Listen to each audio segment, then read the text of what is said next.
Hello everyone, welcome to session 78 of 78, no, 79 of Wyndburgh.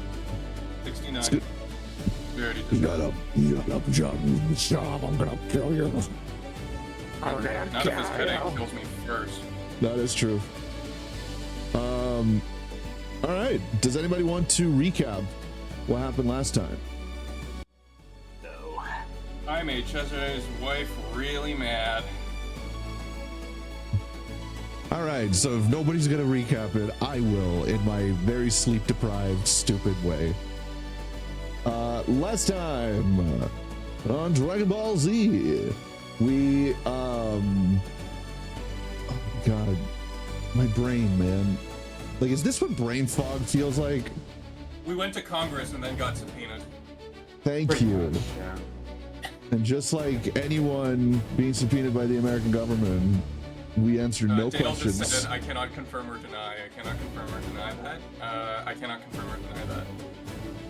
Yes. Exceptional. Yes. The entire Congress was a lack of confirmations or denials. In any case, exactly. We got we're just gonna continue. Probably not even a recap is necessary because it was last week.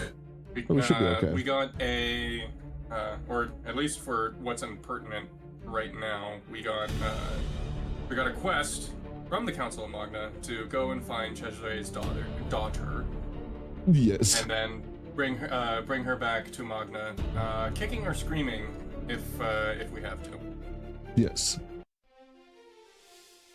Okay, so as the Congress ends and the members of the citizens of Magna begin flooding out of the Congress,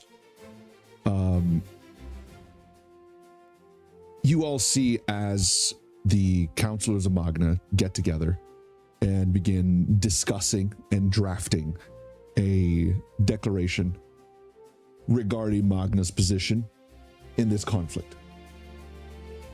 Now, you see around you as Cesare seems to whisper something to Exon, and he just sort of pushes the young Dragonborn towards all of you. What would you all like to do? You have a few hours left here in Magna, and once these... Please let me finish. I'm struggling with my brain. And after those hours are done, we are going to return to Wyndburgh as our moment of recentering and going back to the hub town before we set out on another quest. And go ahead, Dale. Hopefully we don't get hit by pirates or a blockade again. Let Rose finish his sentence. Challenge level impossible. I know. Yes. Sorry, my brain is also made of fuck. Okay. Yes. So I'll kill Cesare. No. I wanted to eavesdrop. Fireball. I wanted to eavesdrop on the conversation between Cesare and Exon. First things. You didn't even know they were having a conversation. You just saw him sort of whisper something and push him towards you. Oh fuck, never mind. Okay, then I'll just go to Cesare. One more thing I forgot to ask. Do you know your daughter's preference in wine? My daughter doesn't exactly drink wine.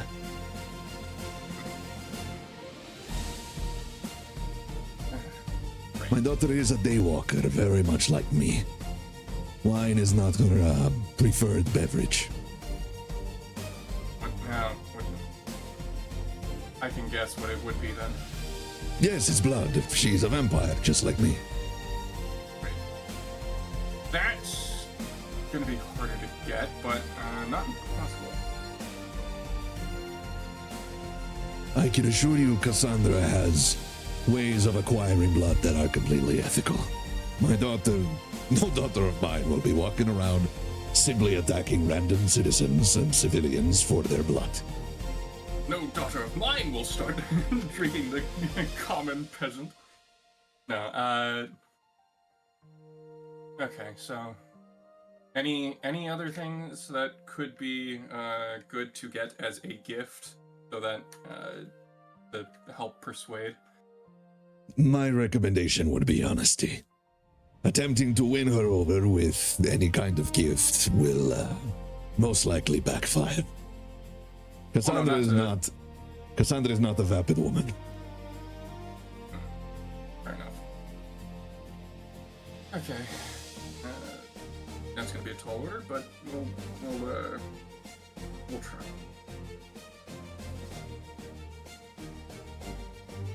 I'm sure that if we tell her that her country needs her, she will come to terms with that fact and help us.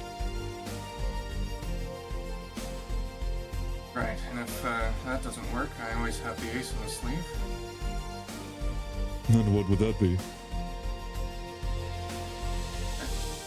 You'll know when you see it. I just pat Grim on his metal pauldron. It's like dum dum. Okay, sure. Don't tell your party member what you're planning to do. That's smart. And he he just knocks on your mask. Jeez, really? Does it also make it audible? Like you just hear like. Did you hear it or did it not work? I did not. Okay, you hear something like, come on. This one. Like that. Did that? Did this work? Did it go through the stream? Did it go to Twitch? I don't know. I'm just asking if you can hear this. Right here, this. Oh, there you go. Yeah. Oh my god. I heard a little bit of a dinging. Okay. Bring the glass closer. It is as close as it can possibly be. Trust me. I also forgot to turn on. Hit the microphone with the glass. There you go. Yeah. That's not me. Okay. There, I'm hitting the microphone. Is Whatever. that working? Just going to Grim. It's like it's a little sensitive. And where are your party? Dale, I'm going to be honest with you. I get that your whole thing is deception and, manipulation and all those kinds of things, and I don't judge you for it. I do. But Solbrook, shut up. But when No.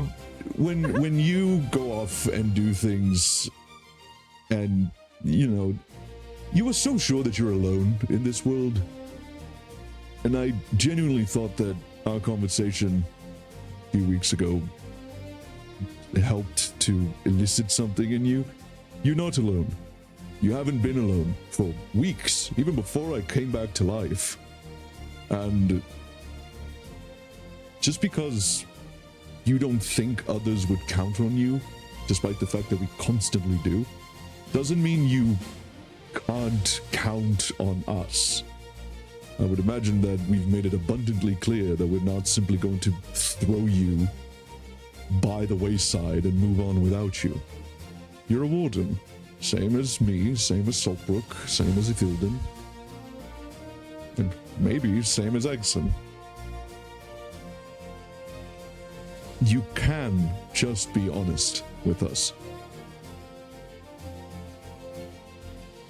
Yeah, I got that.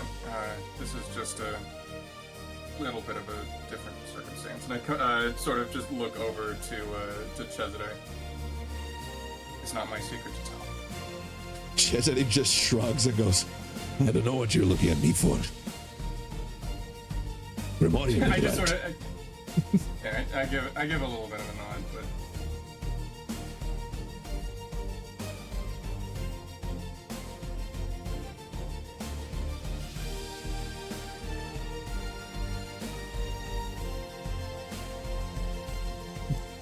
Chesapeake's just sort of looking at you like, Did you really think I would not expect you to tell the others? You're their companion. okay. Well, Why would I expect you not to tell them? well, looking back, we should probably save that for when we're not. Well, obviously, but still, like, if I want you to succeed, why would I tell you something you must absolutely not tell any of your companions if you're going with your companions? Slightly counterintuitive, don't you think? All right, just wanted a confirmation. That's all. Another week on your probation. Damn it! Oh, how many weeks now? Yeah, I'm not talking to that. You'll know great! when I'll become you'll know when they're done. I'll become a Wyndburgh warden after the heat death of the universe. Got it. By session 98, at least. By session 420. Nice. Yes. All right. Is there anything anybody wants to do before we set out?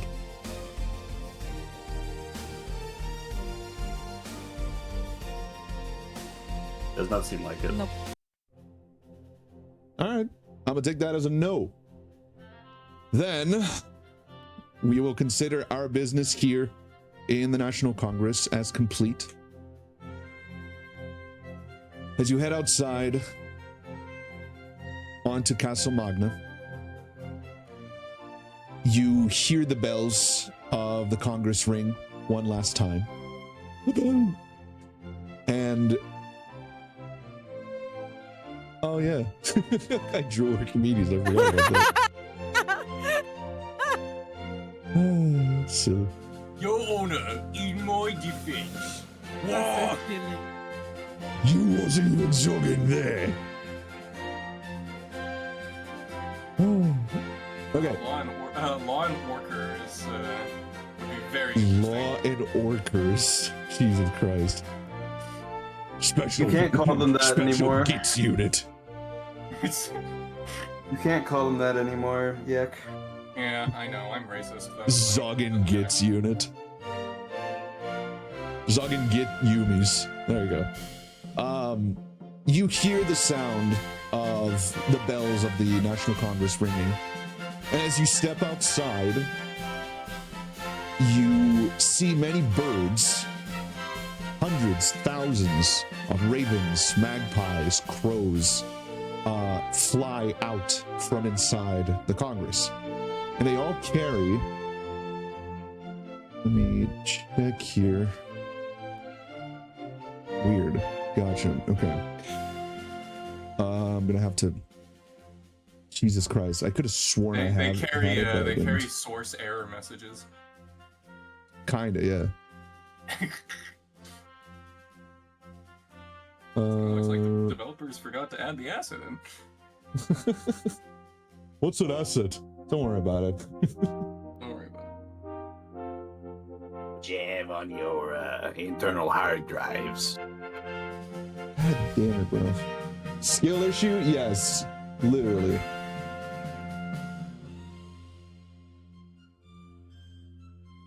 Christ almighty, bro. I can't believe this. Oh. Sorry, everybody.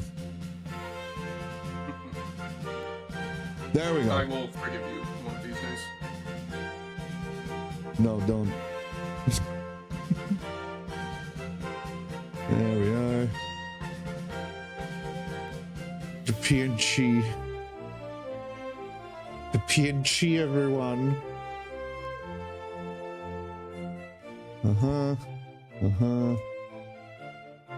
There we are. Big Bang Boom. Is this even legible? I'm gonna be so mad if it isn't. Train go boom. I need to make it fucking massive in order to read it. Cool. Thank you, You just hit Tabletop Alt on Simulator. it. You could just hit Alt on it and it will be bigger. Oh my god, you're so right.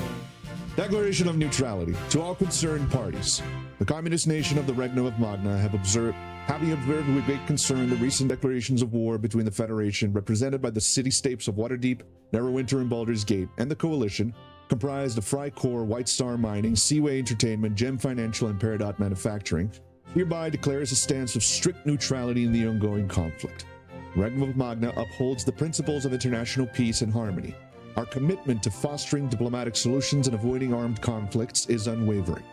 As a sovereign nation, we have pursued a policy of non-alignment, refraining from entanglements and external conflicts. Our focus remains on the well-being and progress of our citizens. While we deplore acts of violence and bloodshed, our priority is to address humanitarian concerns through peaceful means. We advocate for dialogue and negotiation as the primary tools for conflict resolution.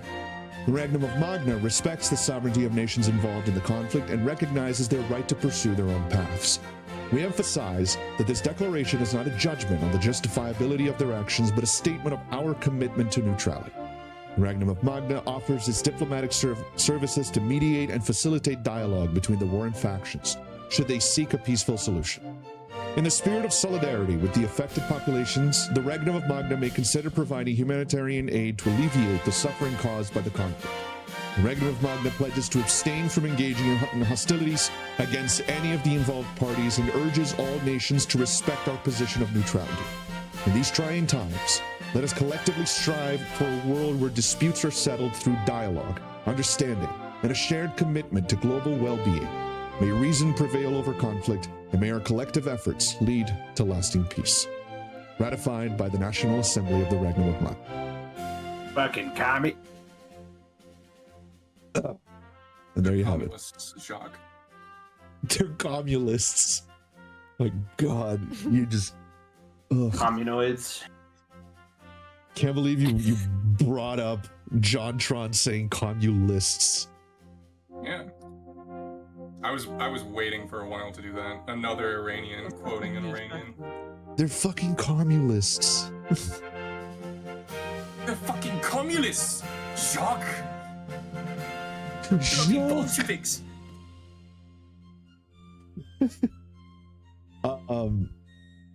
And yeah, that's what the ravens, what the crows, what the magpies, all these birds are carrying.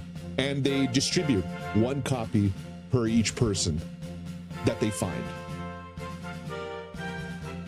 As you walk outside, you see that there is a weight over the citizens of Magna, but there's also a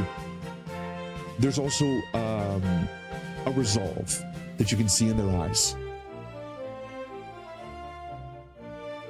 What would you like to do, all of you?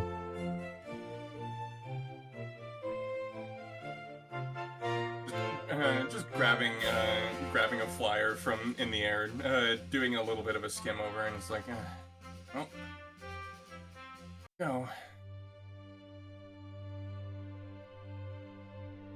Okay. Just want it. Sorry. No, you go. My brain is full of shit. Oh no, it's okay. No, you're doing well. I hope I am. I just wanted Narya to kind of stop the party and just be like, just a second, please. I believe I didn't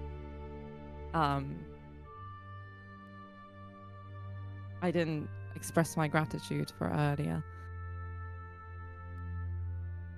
And she just tugs at her new ropes and goes, you didn't have to do this. I would be able to take care of myself. But thank you. I'll wear it well.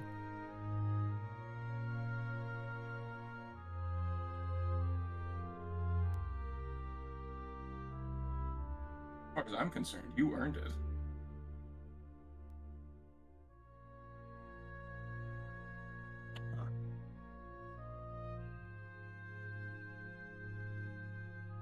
She just goes red again. Oh no, do not spontaneously combust. Please, not here. You know, red things don't Okay, hurt when they I'll be explode, careful. right? No, not because it's red. Yeah, if you shoot a red barrel, it explodes. Everyone knows this, Saltbrook. Have you seen a red barrel once? About? Yeah, what are you talking about? Have you seen a single red barrel in all of our adventures? Well, I have encountered a couple of those. How will this affect the trout population?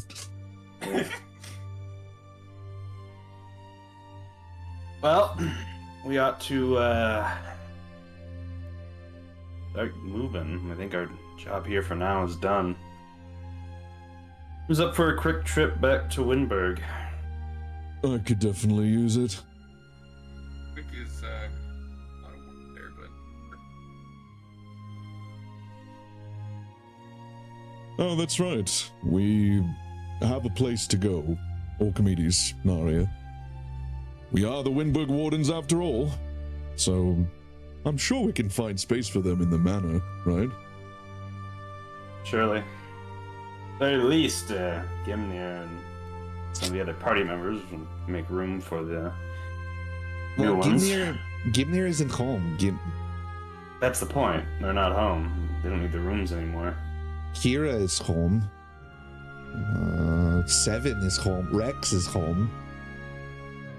Like Gimnir went to the wilds to train for that King's Gambit thing.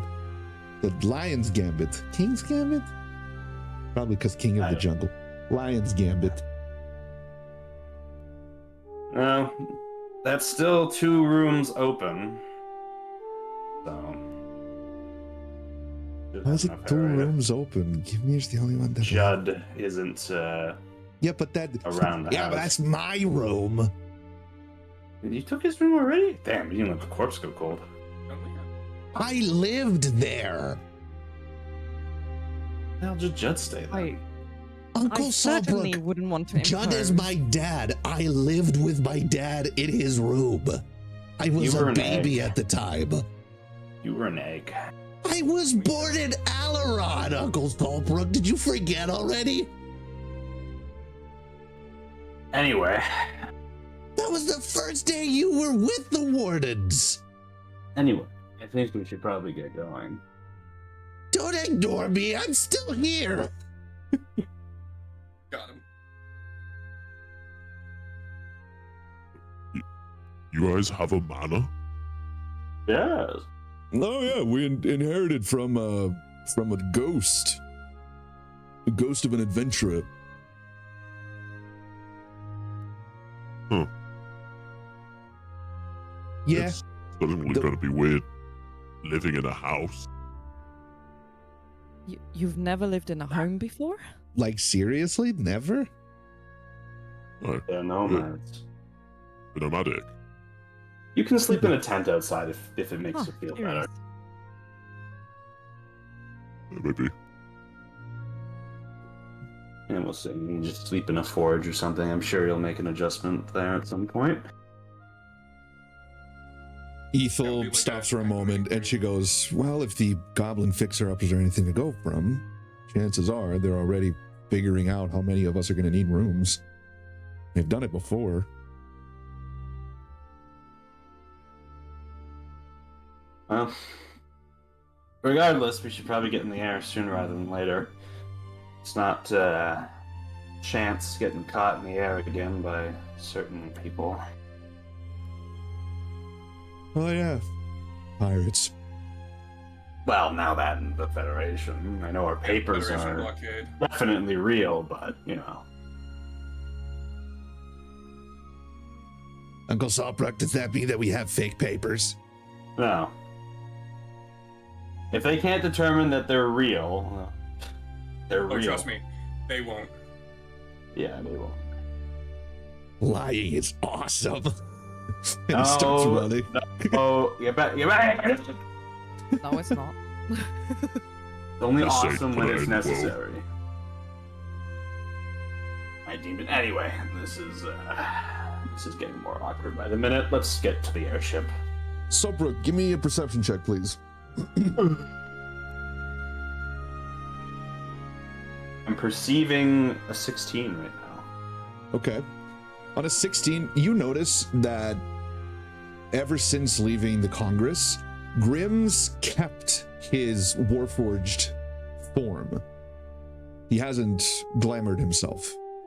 And he seems to just be like standing there and taking in the sights around him while in Warforged form.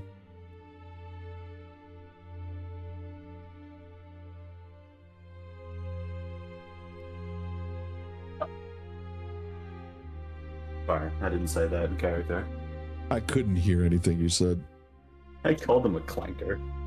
It was like a. I didn't say that in character. Eldritch Blast. 400 damage. Ascended Awakening. Okay. Final Awakening. Okay. Hey, I you want to cast give it a Eldritch Proof you Shield. want to give it a shot and spar with Grim? I welcome you to try. Tempting as it may be, no. All right. That drops 1 HP, and I can only do that once a session. I don't know if we're gonna get like absolutely cratered by pirates in the middle of the way home, or if I have to fight fucking John Federation and kick the shit out of them. Or who knows? Maybe a certain somebody shows up, and we have to fight that person. So A certain somebody. What do you think that would certain be? somebody. You know who I'm talking about. I won't spoil for the new kids on the block. There's a few different ones. You know the one I refer to, no? No. Now you're just somebody that I used to know. It's not Alden, because Orky and Narya have seen Alden. No, the other one. Squidly? The Which one? the green-eyed one, blue-eyed No, one. the other one. The other one. The one that's been like a persistent issue, if you know what I mean. Oh, right. Okay. No, you got time. You got time. But before that, I know I have time. I'm the only person who knew where he was 10 sessions ago. everyone has got time. My spreadsheet calculations are immaculate. Considering he stays constant, sure. Yeah. Yes. All right. Anyway. But yeah, you see Grim just sort of taking in the sights in that moment and sort of looking around. There's a look of wonder in his eyes. There's a weight that seems to be lifted off his shoulders. Seeing things through your own... Seeing things through your own eyes for once?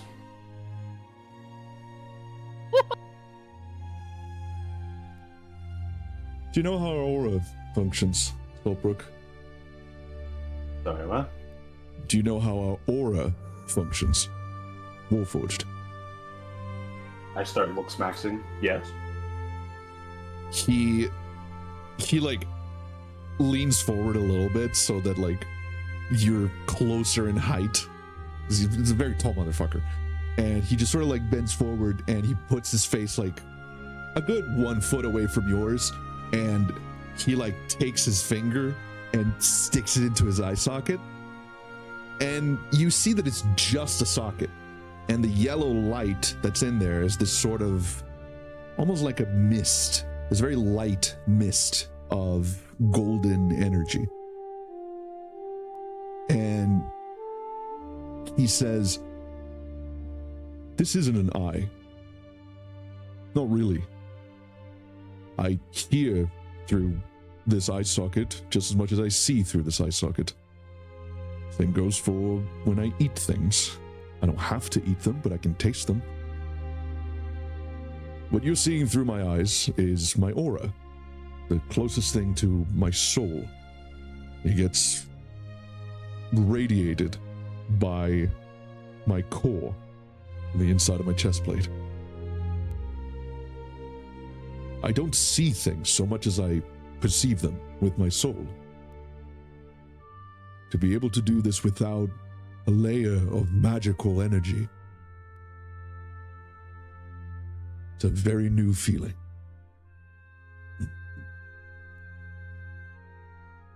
I've never really been allowed to walk amongst organics looking the way I'm supposed to. You know, for a long time, I wished I was not born a Warforged. I wish I could have been different.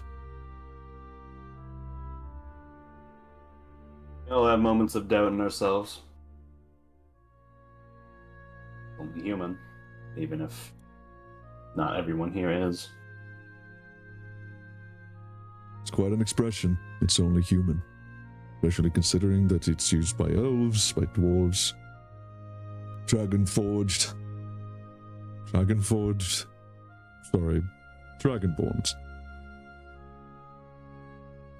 It's a meaning that is almost transcendent. So, I don't know if they use it in the same way I do.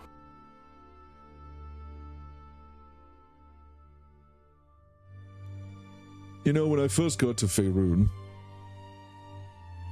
I did try walking around without disguising myself. I thought people would accept me here.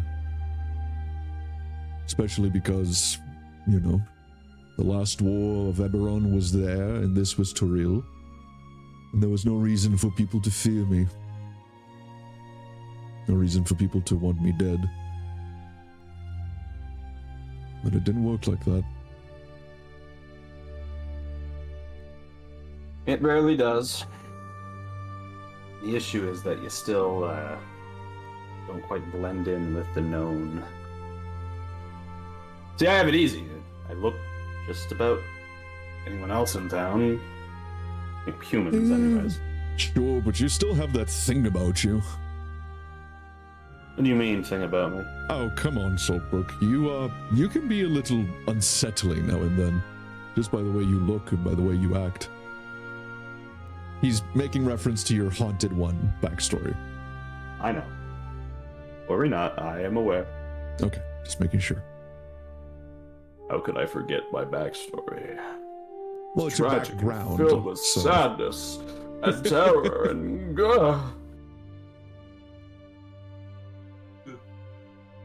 You tell you have an aura in a way that's your soul. Some people would argue that it can be a measure of what you exude as well. Perhaps I my suppose. aura is merely a spot of intimidation, though I haven't tried to curate that.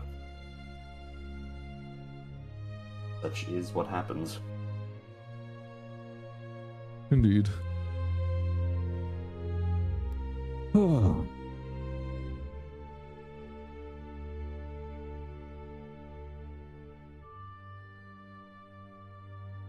Well, here we are.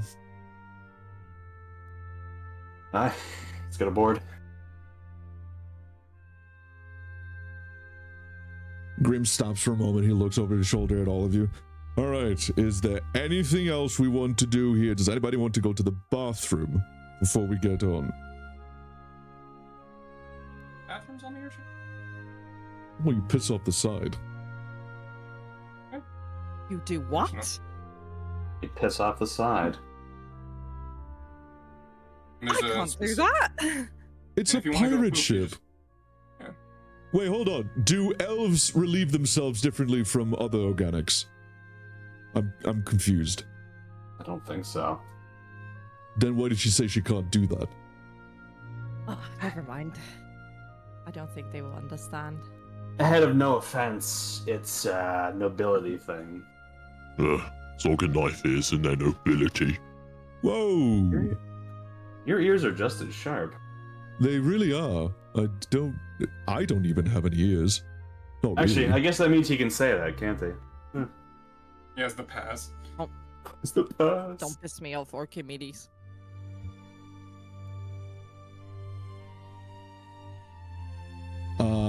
Narya, when you say that, you hear Ethel in the back going, "That's rich coming from you."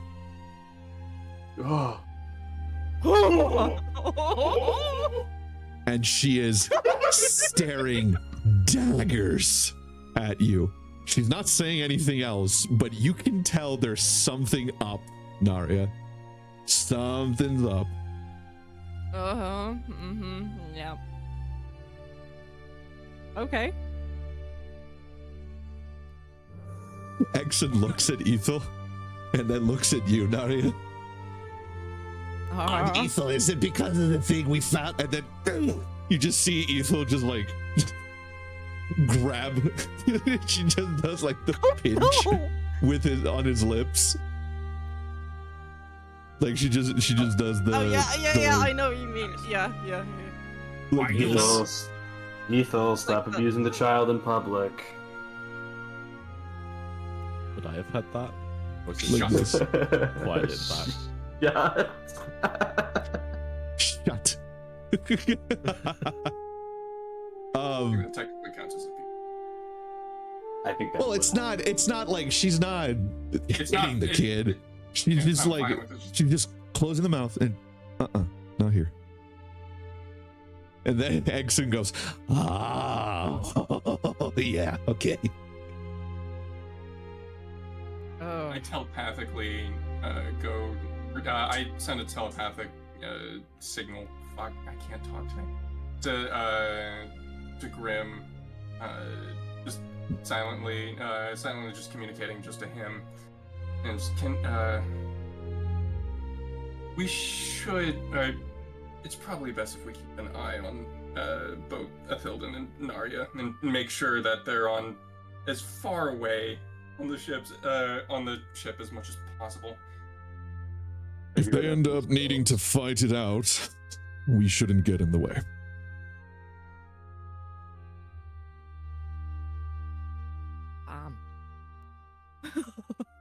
Let's just hope somebody's hand is on the wheel, like unlike last time. It'll either be me, Saltbrook, or Archimedes. There's no in between.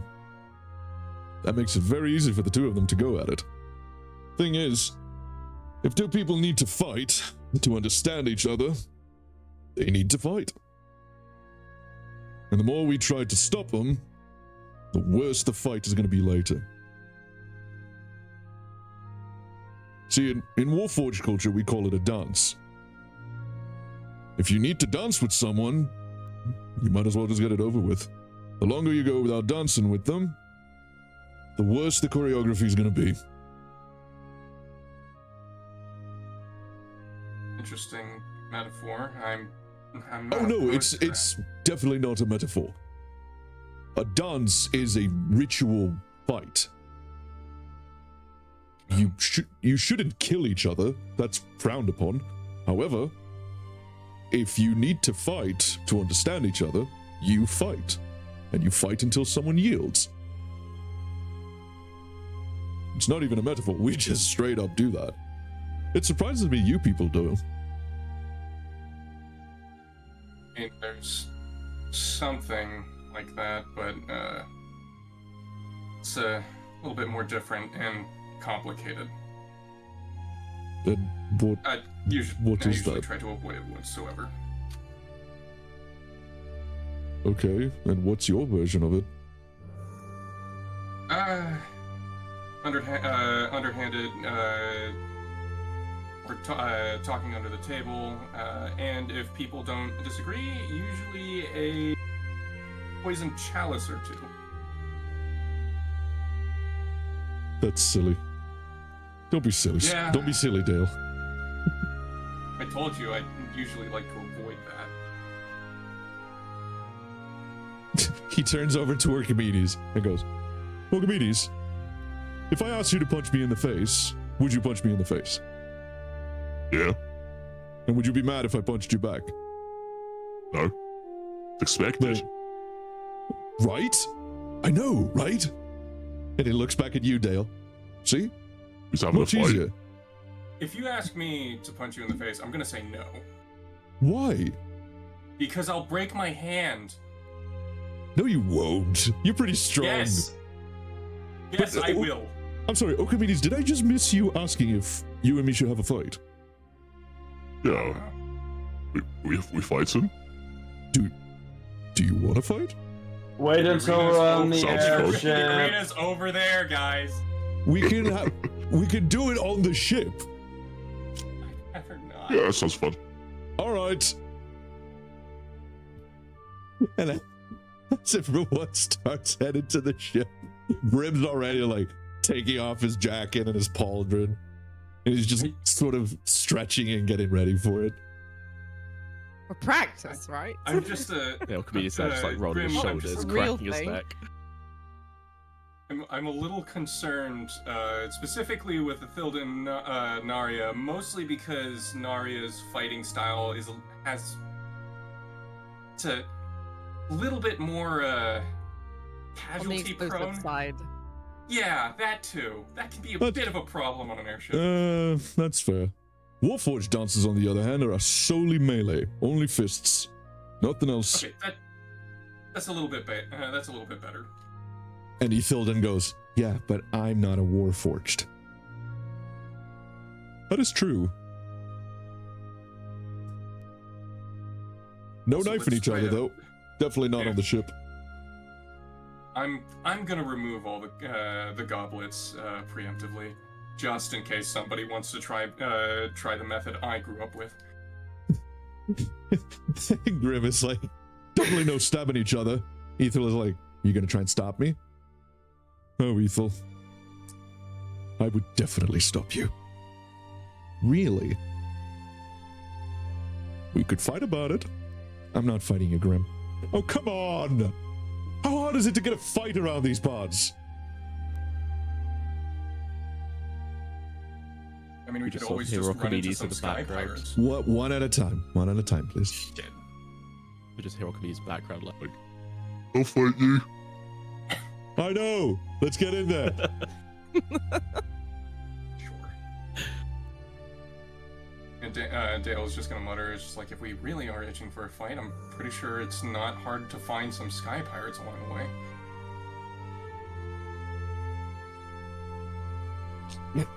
I can't remove. I've been yammering on. I should let other people yammer as well. I apologize. All right. As you approach the Lyra's Revenge, you look behind you and see the sprawl of Castle Magna one last time. Many of the people have come to say goodbye to you as they look up at the Wyndburgh Wardens, the ones who helped their country decide. You don't know the next time you'll be here. You don't know if it'll look the same. But the adventures you've had... One second. Oi!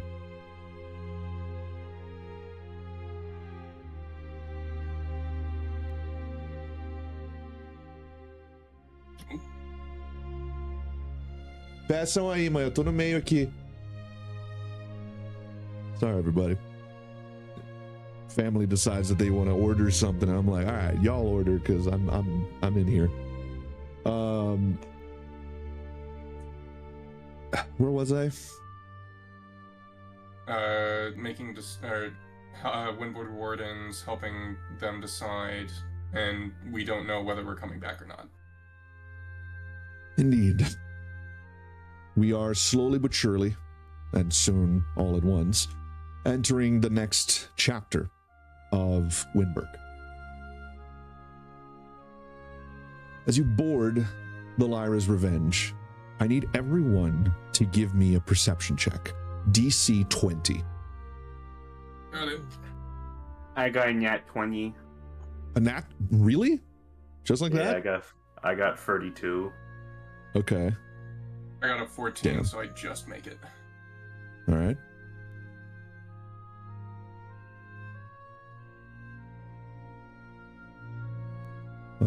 Let me see Grim. I just got a 2. Grim Nice. got a critical failure, so You don't see fucking shit. Grim's busy. I Nadia got a got 26. you got a nat 20, What did Nadia. I get? A Did I? nat You 20. got two Yes. nat Yeah, I did. 20s. Oh my goodness. Sopruk, Nadia, and Dale. Let me just check if Kira's. Oh, she just needs a straight nat 20 to see this. Nope. What about Egson? Oh, Egg. 19. He's not able to see it. And Ethel. 27. So she does see this as well. Did I do one for Kirith? I did not. You did. It was an 8. It was an 8. Did I? No, I didn't. Yes. Oh, I did. You did it after It Grim. was a 19. It was a 19. Okay. Either way. Those of you who rolled above, you see in the distance as the airship begins moving upwards, standing on top of one of these rooftops. You see the faint silhouette of Alden Eckhorn, Primarch of the Red Revenge, I'm flipping As she that just- motherfucker up. as she just stares at all of you, unmoving. It's Oh, clear. is that the lady we met? Sorry. Yes. it's clear it's the Warforged that appeared. The Warforged lady. Yeah. It's clear that she wants to be seen. Otherwise, you wouldn't be seeing her. And she lifts a hand towards all of you, essentially waving you off.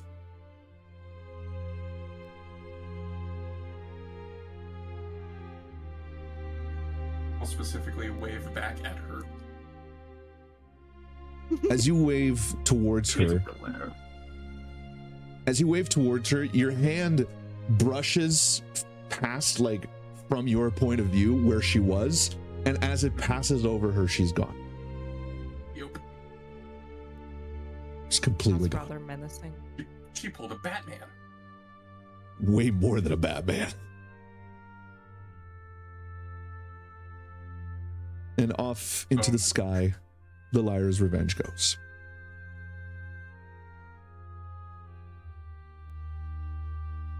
We're trying to figure out which. It's this one.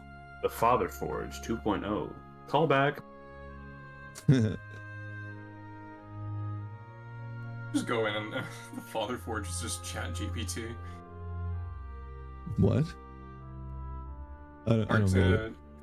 I tried to make an AI joke. It didn't work. Or maybe he just told me he would win in a duel with me. With you? Yes, probably. That's disgusting. Well, There's depends. Will always a the chance. ship be intact afterwards? Probably. Probably not. Yeah.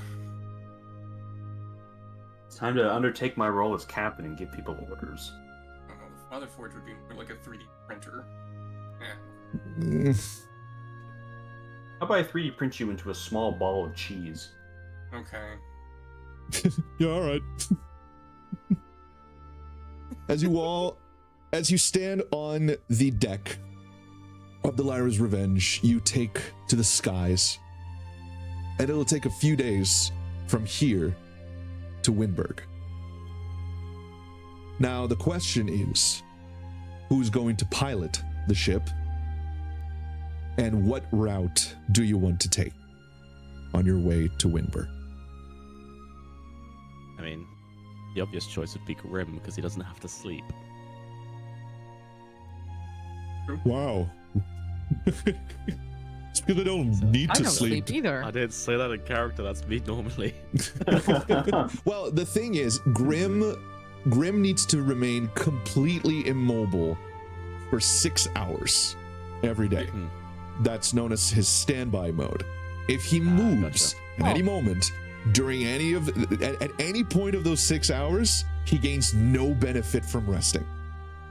Mhm, mhm. So it can be a shift between houses. Meaning that he's completely aware, completely conscious during those 6 hours. But here's the thing: if on the last second of the 6 hours he needs to move, he loses all of the benefits of resting. Fine. Yeah. Like And also his senses, like, he's only going to be seeing forward wherever it is that he's facing. He won't be able to turn unless someone else turns them. Put him on a giant clock, Don't you dare. 360 degrees. thinking So So it's we like- can just do this in shifts. This isn't a difficult decision, to be honest. That's true. I mean, it will take a few days to go from Magna to Wyndburgh.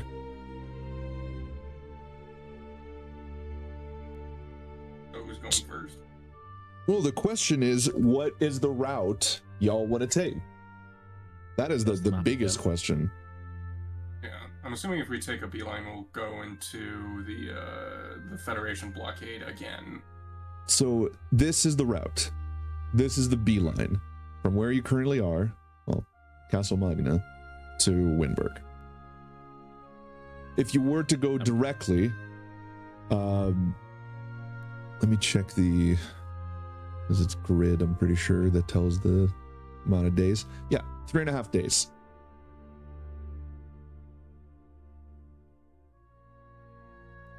guessing going over it is the best idea at the moment. Yeah. The previous way that they did it to get to Magna was Wyndburgh, Grudhaud, and then from Grudhaud to Ulvin, and Secumber, Zelbras, Loudwater, Orlbar. And then they landed in Orlbar and then made their way to Lork, I believe. No, you guys stopped in Orlbar and then flew again to Lork. And from here, you went by land. We rode on the Umusume. But flying directly over the forest is a bad idea. It is the High Forest. The High Forest is ancient, is very old, and previously there had been reports of Feywild creatures appearing in the High Forest. Gotcha. So How high does it fly? How high can you get oxygen? Oh, yeah. Yeah. And also, the higher we go up, the colder it's going to be.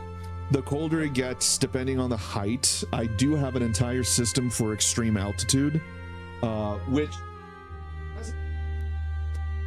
No one should be surprised by that, by the way. Well, yeah, because mounted flying combat is a huge thing.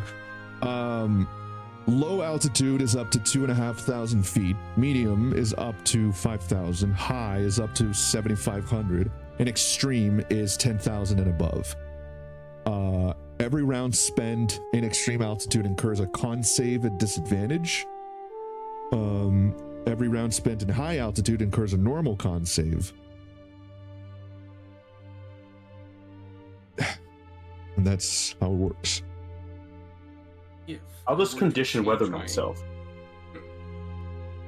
That doesn't change the fact that there's not enough oxygen, and that's why you're rolling con saves. It does keep me from being too cold, though. Sure. Kind of. Entirely. Up by 10 whole degrees, from -10 to 0. Very nice.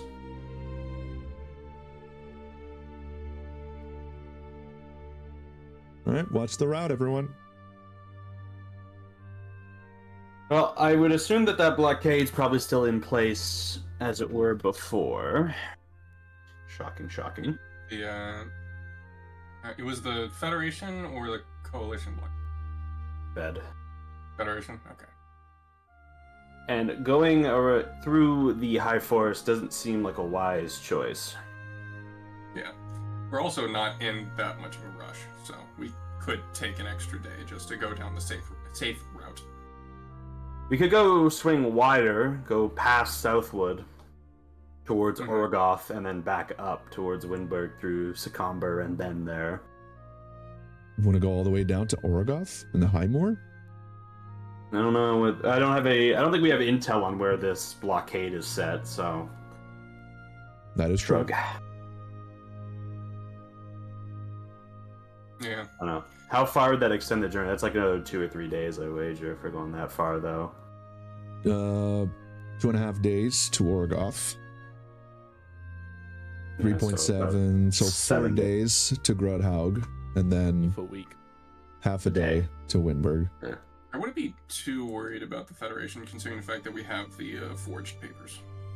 Well, pretty sure there's a restriction on flying in the first place. I'm not mistaken in my recollection. That was the reason you guys went by land to Hellgate Dell. Yeah, to Hellgate Dell. I think the no-fly was in Hellgate Dell, not down. I think you might be right, yeah. Okay. No fly zone in there. Okay, well, let's just do it the way we came. There's a blockade around that region, but not a no-fly zone. So they're probably going to try and board and search for contraband. Yeah, they'll inspect goods, but it's not like we're bringing anything really back. I mean, we do have Other than the gun, but I'm just Look gonna have at Orchimedes.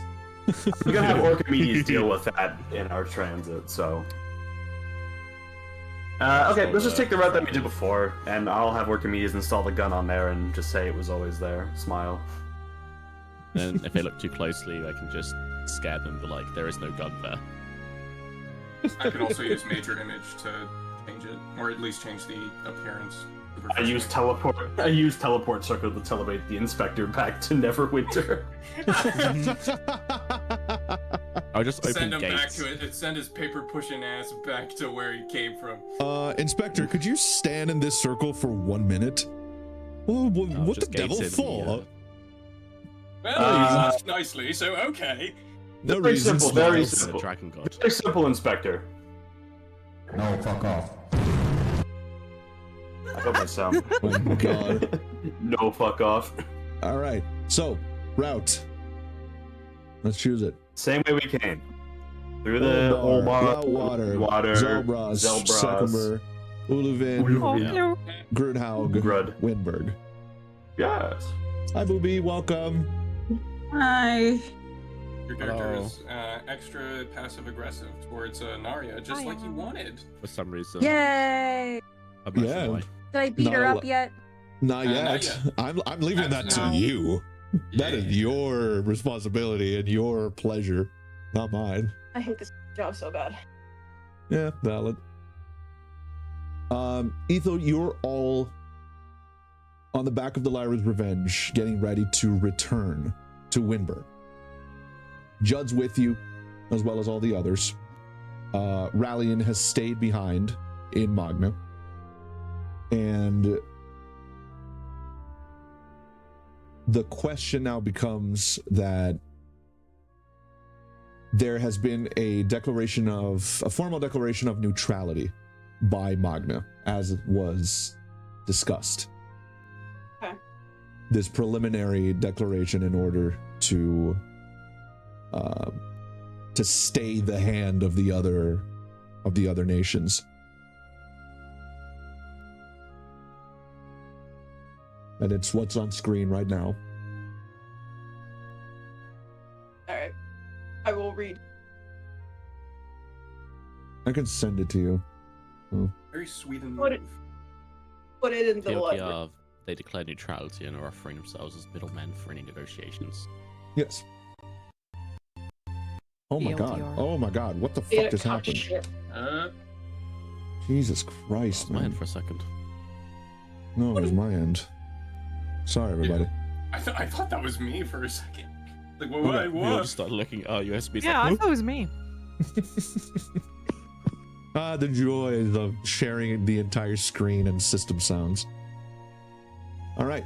If you are to return through the exact route you came in, you'll leave Castle Magna, make it for Oral Bar. That'll take a day. From Oral Bar to Loudwater, 0.7 days, so 1.7. To Zelbras, 0.5, so that's half a day. It's 2.3. Secumber, 1 day, 3.3 days. To Uluvin, 0.06, 3.9.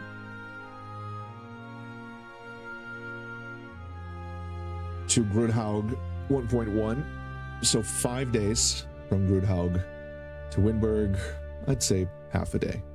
So 5.5 days by going around the High Forest.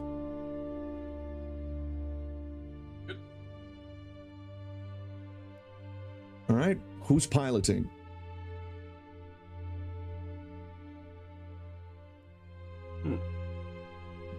I need Orchimedes to do something, so it wouldn't be him, so it's either me or Grim.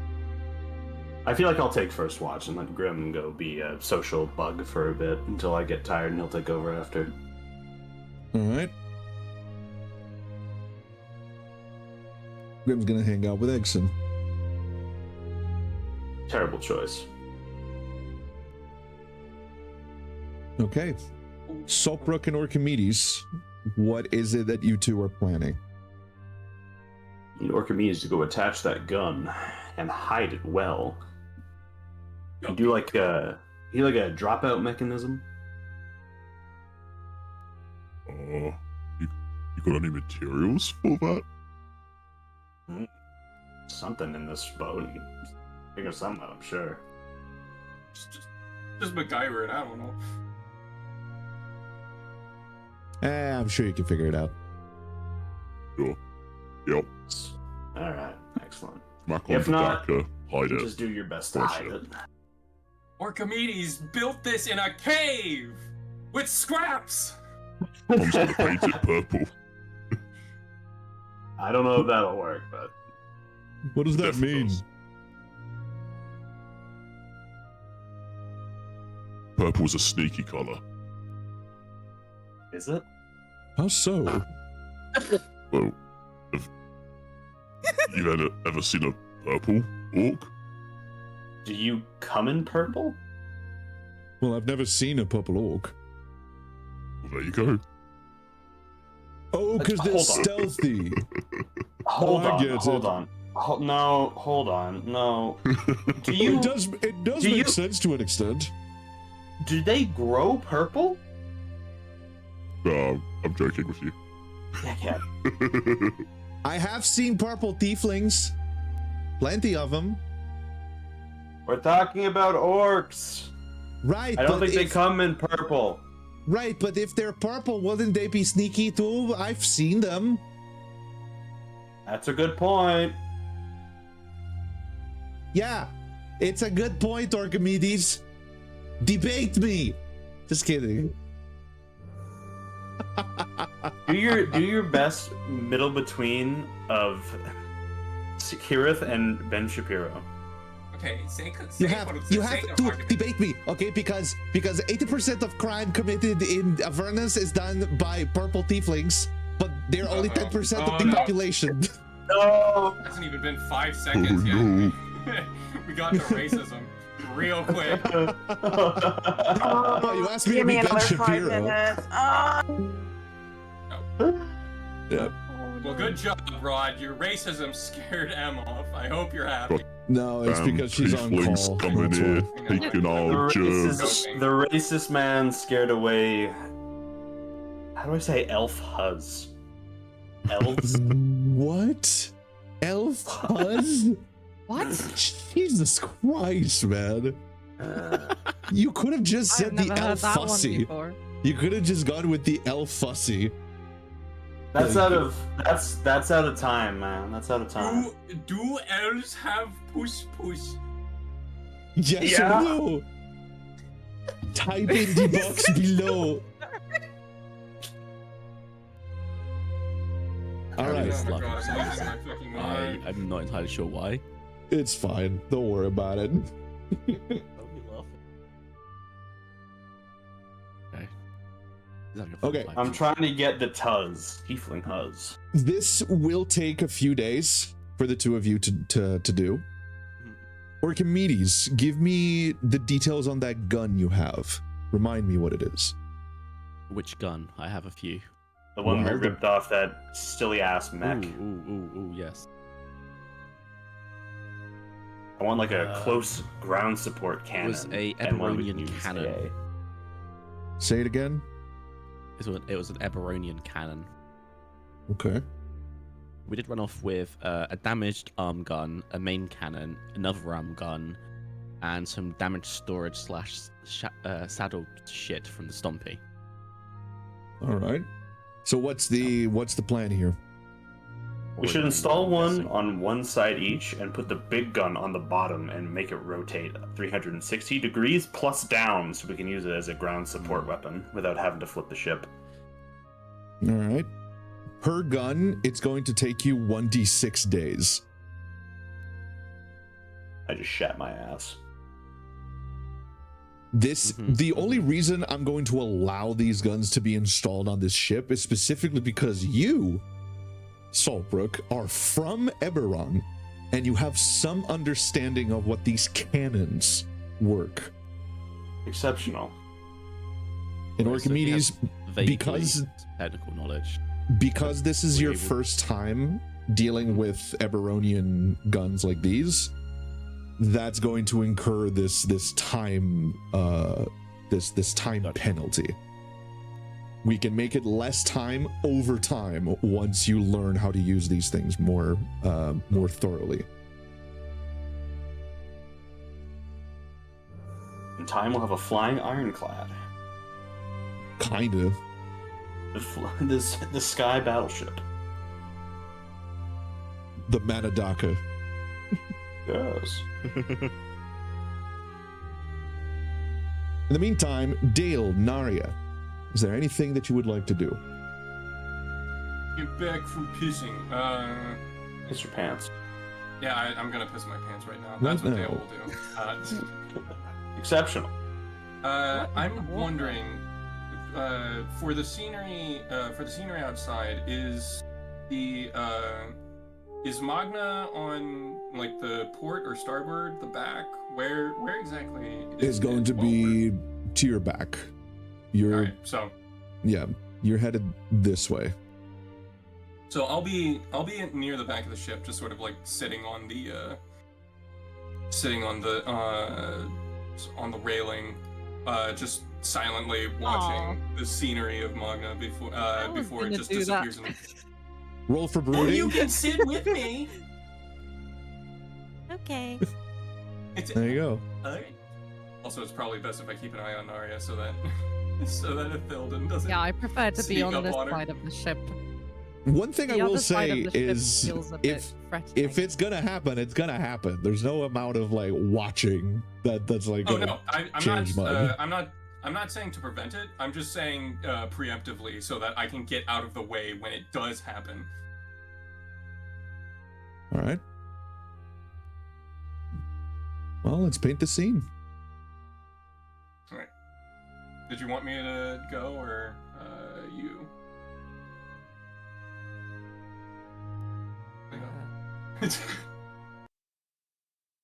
I don't know where to start with.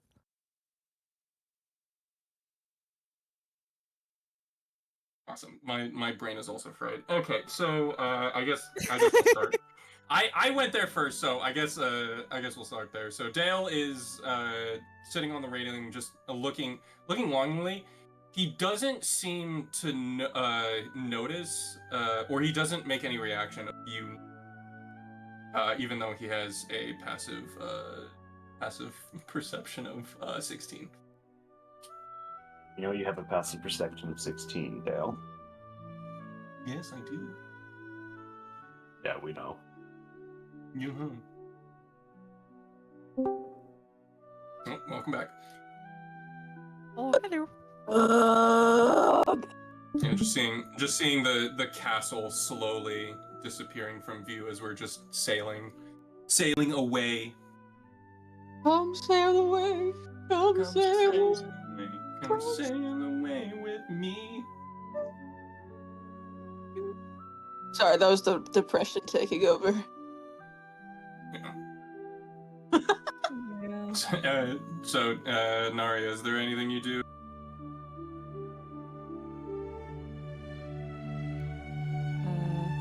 Hang on, I need to think.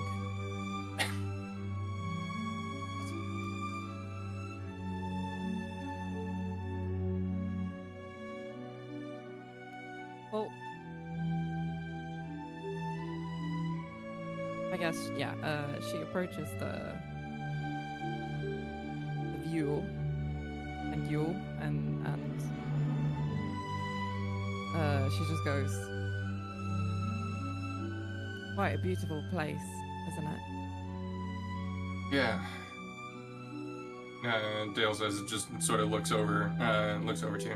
A lot better than I last left it, that's for sure.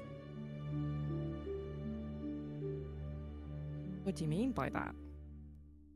Well, it was after our post-revolution.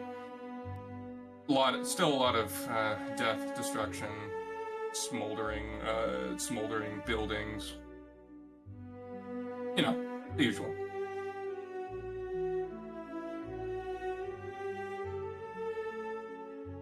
That's not something I would be speaking about so casually.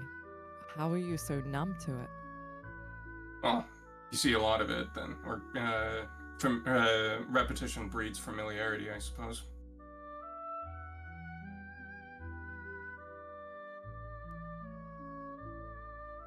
So what is your story? My story. I don't think I have necessarily a singular one. Just a bunch of little short vignettes going from one place to the other.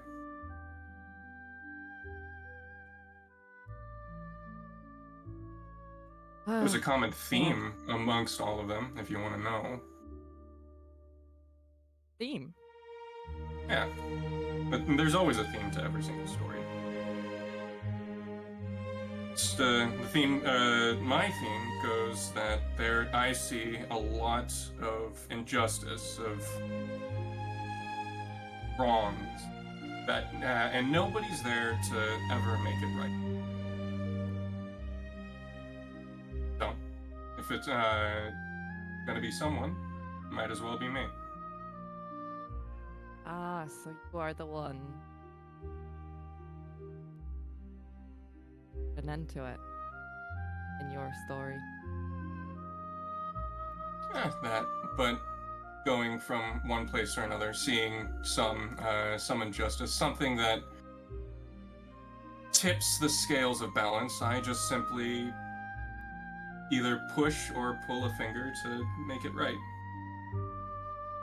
To make it even, as it were.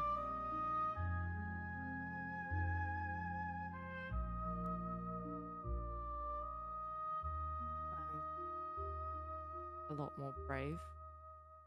My theme. Oh, I wouldn't say brave. I usually didn't. I wasn't the person holding the sword and storming the castle. No. But I was there when an evil baron or lord was about to get their comeuppance. And plus, people that revolt need help getting their swords and whatnot.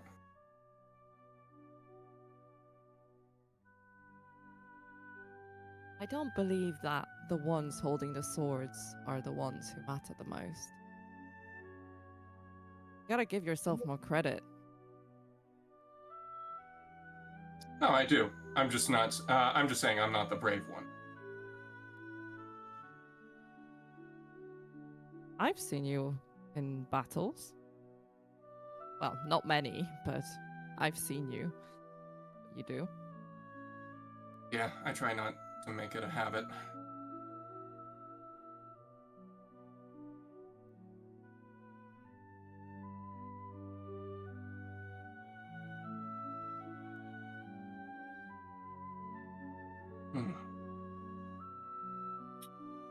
Dale just sort of brings out a long sigh and is like, I really hope that I don't have to go back to Magna again after all of this.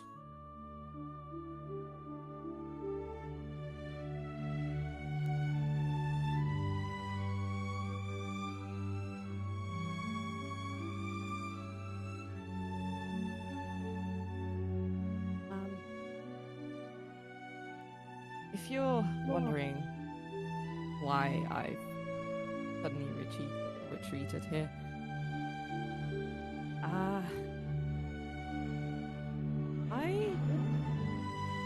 don't feel very welcome to some of the people in the party, and I'm not sure if I should even be coming with you. Stay with you. I feel like I'm overstaying my welcome. That feeling can your feelings are definitely valid, say for one person, but I think most people appreciate. I think most people here appreciate what you have to bring to the table. And for the person that doesn't, well, I'll give you a head start, or I'll give you a warning so that you get a head start. Okay. Does like a little bit of a nudge.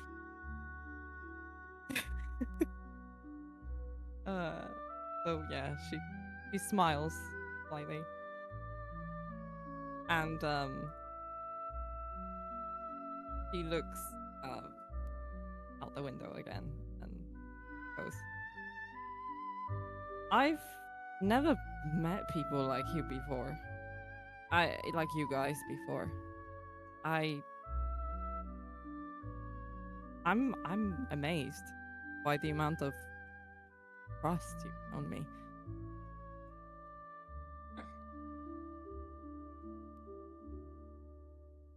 I would say, for me, it's more of professional courtesy. You haven't exactly given me a reason to distrust you.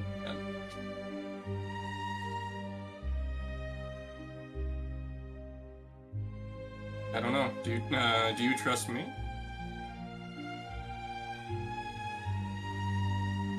I mean, you've protected me in battle before. I feel like I owe you one. Okay. We'll be sure. I'll call on that favor when the time comes. Says somewhat facetiously. I'm sorry. Oh my god! And then the Verizon jingle out of nowhere. Oh, the timing of it makes me want to shoot myself. All right, from here, we're gonna cut. Saltbrook and Orchimedes, I'm gonna give you both a moment between the two of you to talk.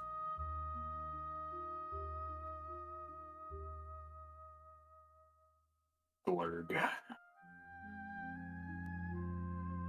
Whatever comes to mind.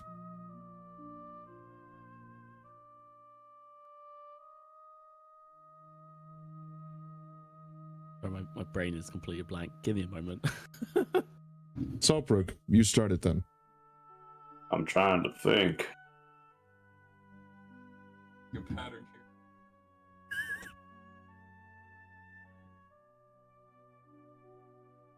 here.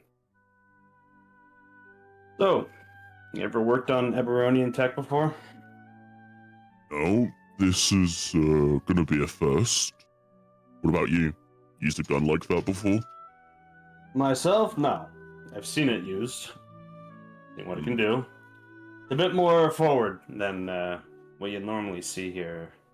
Here, I'm gonna dig out that lightning rod I got in my pocket from that funny train. Full of dead people. Kamazar, Orchimedes, you see Saltbrook produce this copper, this copper staff. It's like almost like a half staff, and it is very shiny, but you can see a coat of grime around it. It's definitely very old. But above anything else, you see that there are these lines that cover the entire surface of this copper rod, and immediately your brain makes the connection that this is some kind of connective interface with itself. It doesn't make a lot of sense, but you can tell the intent behind it. Right. This here, lightning rod, used to make our grav trains work. Grav trains? Yeah. I don't suppose you've seen a train before. They don't really have them here. It's like a long tube, and it transports goods and people.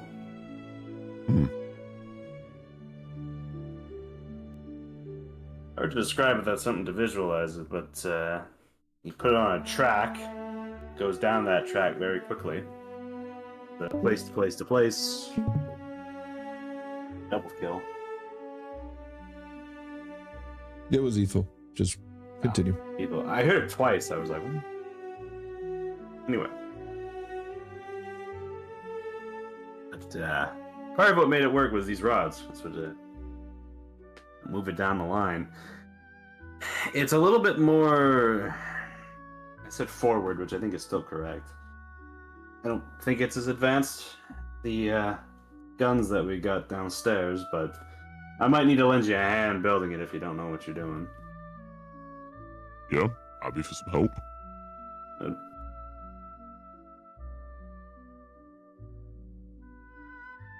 We are gonna have to make a really big hole in the bottom of the ship. I suspect as such. Hmm.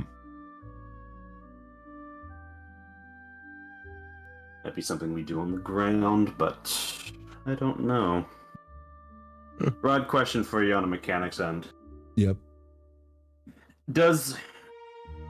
I know the ship is lifted by magic. Uh-huh. Does removing an aspect of the ship while keeping the rest of it intact flood it like it would a typical ship and cause us to quote-unquote sink? Yes. Or It okay. literally works like that. Okay. A hole in the ship If causes you us to open sink. a hole on the bottom, right, without, because the way that it works, right, airships like these, they have a double layer, right? You have the wooden layer, which is the physical, and then you have a magical layer, which is the arcane.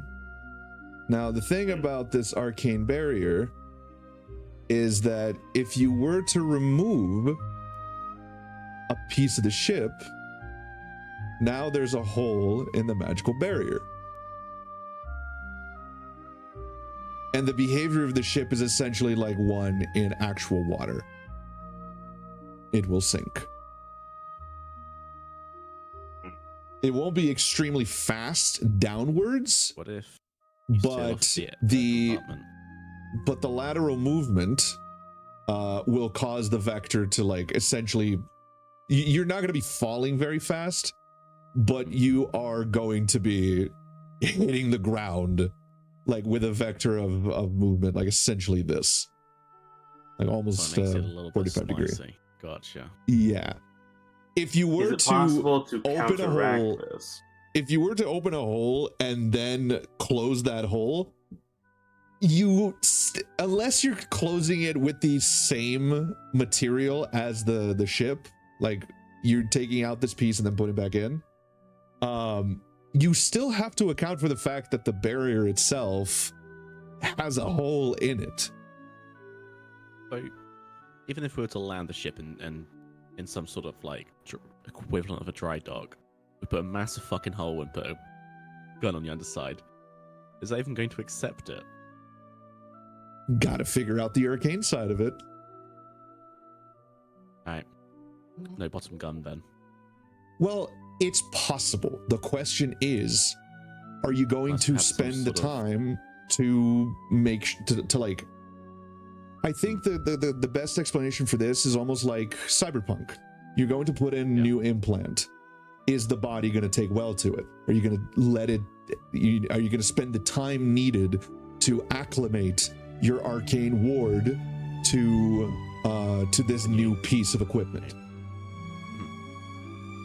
Because if that was the case, then if it was that easy to simply change stuff like this, then, you know, it would be Sky Mad Max all over the place. I mean, we've got a chance. I guess What I'm saying is that. we need some sort of book nerd who's good at magic to sort of figure out what the fuck and how the fuck. Yeah. Well. It's almost as if some sort of sorcerer nerd on board or it's some almost as if the spellcaster and the artificer are a good duo to figure this out. Yeah, potentially. Couple, if you will. A power couple. She has not been listening at all this entire time, even when I called her. Motherfucker, they are not the only one who can spell cash back. I wasn't talking about Narya. I was talking about Sopra. Yeah, but both of them. Like, I didn't call them a couple. I just said that the two of them are a good duo to figure this out together. Yeah, they should also kiss. No. We should. I mean, yes, they can. No. It's a display of virility in Orchid culture. No. We're banging tusks together. I'm owed a kiss from someone else, and it's none of you motherfuckers. I'm sure if I like paint my face red, you won't tell the difference. Fine. What? Whoa. That's red face, dude. You can't do that. You can't do that, man. You really can't do that. All right. I was going to switch over to Ethel, but M isn't here, so there's not much to be done. God, why am I lagging, dude? Jesus Christ. Am I gonna have to disconnect one of my fucking monitors again? Get a better PC. It's not that hard. Fuck you. There we go. Just disconnect. I love that. Fuck. Oh. You. There.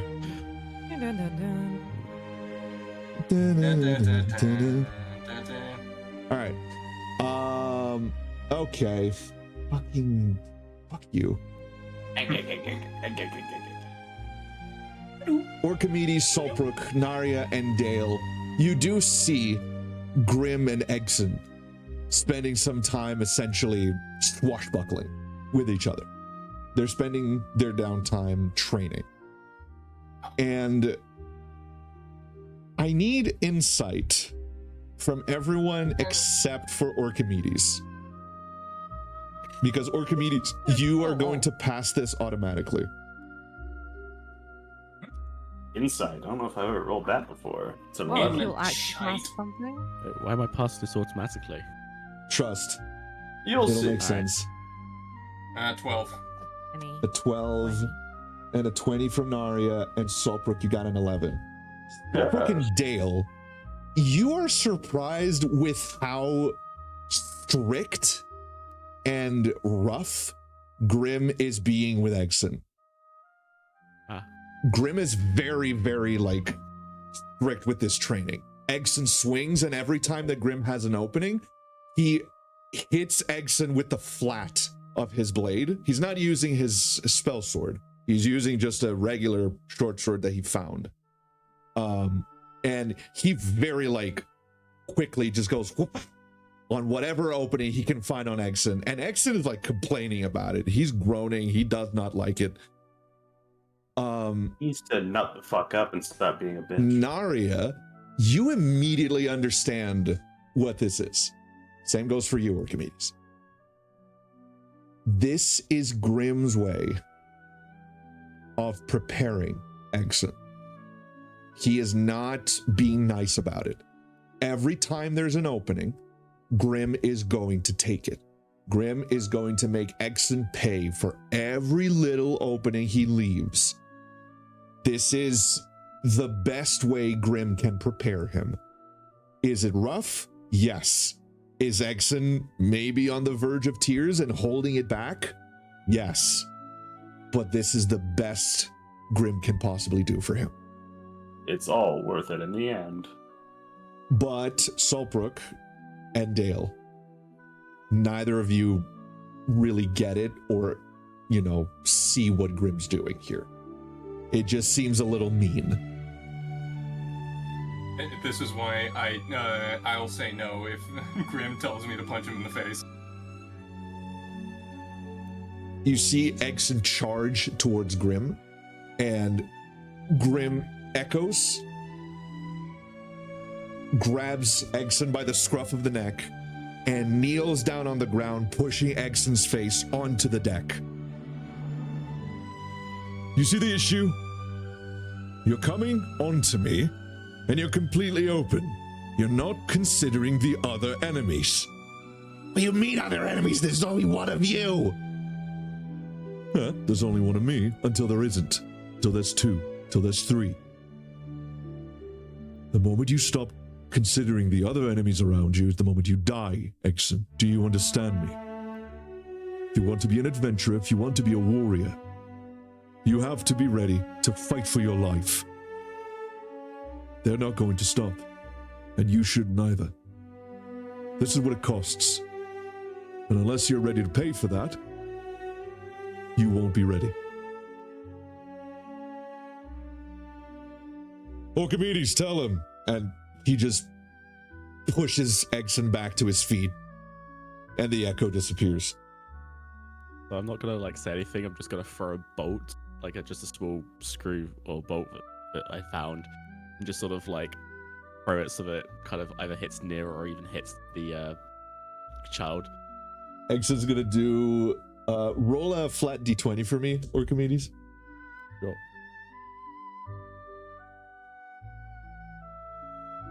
Think fast, chuckle nut. It's only a 2. It's a 2. He has a +2 dex saving throw. He will dodge it. That's fine. He dodges it at the last second. Hey! I thought you were gonna sing something, not throw shit. Don't say that. That could have been an arrow. But it wasn't. But it would be in the real thing. Well, but it wasn't. It was still a bolt, and I dodged it. Because I was going easy. Whatever. You guys are mean. I thought Grim was pretty soft on you. Soft? He was like, Yeah. he was like teleporting all over. Look. And you see him misty step. He disappears and appears right in front of you. He was disappearing and reappearing all over the place. And then he went, woo-cha, And then he appears on top of the cannon. He's like very precariously like balancing on top of the canyon. Then he did that. And they go, whoa. So cute. It's not going easy. Greg can do like a bunch of stuff that I can't do. And I'm a sorcerer and I can't do that. Lean into your strengths. What does that mean? That's not gonna work, Archimedes. No, so everyone has stuff that they's good at. Find yours, use it. Okay. You can see that he's very like at a loss. Like he has no idea what his strength is. Don't worry, kid. We'll find whatever it is that you're good at. You're very good at magic, but you just have to find something that works for you that you can rely on. Obviously, don't rely on it too much, but still. Right. Me using Eldritch Blast every other move. Oh yeah. Speaking of which, He points his arm up. Tallbrook. He launches an Eldritch Blast into the air. Ah. It So has tempting to this- just counter. It's so tempting to counterspell it. It's the same color as yours. Okay. Like a sun. it's pretty cool, isn't it?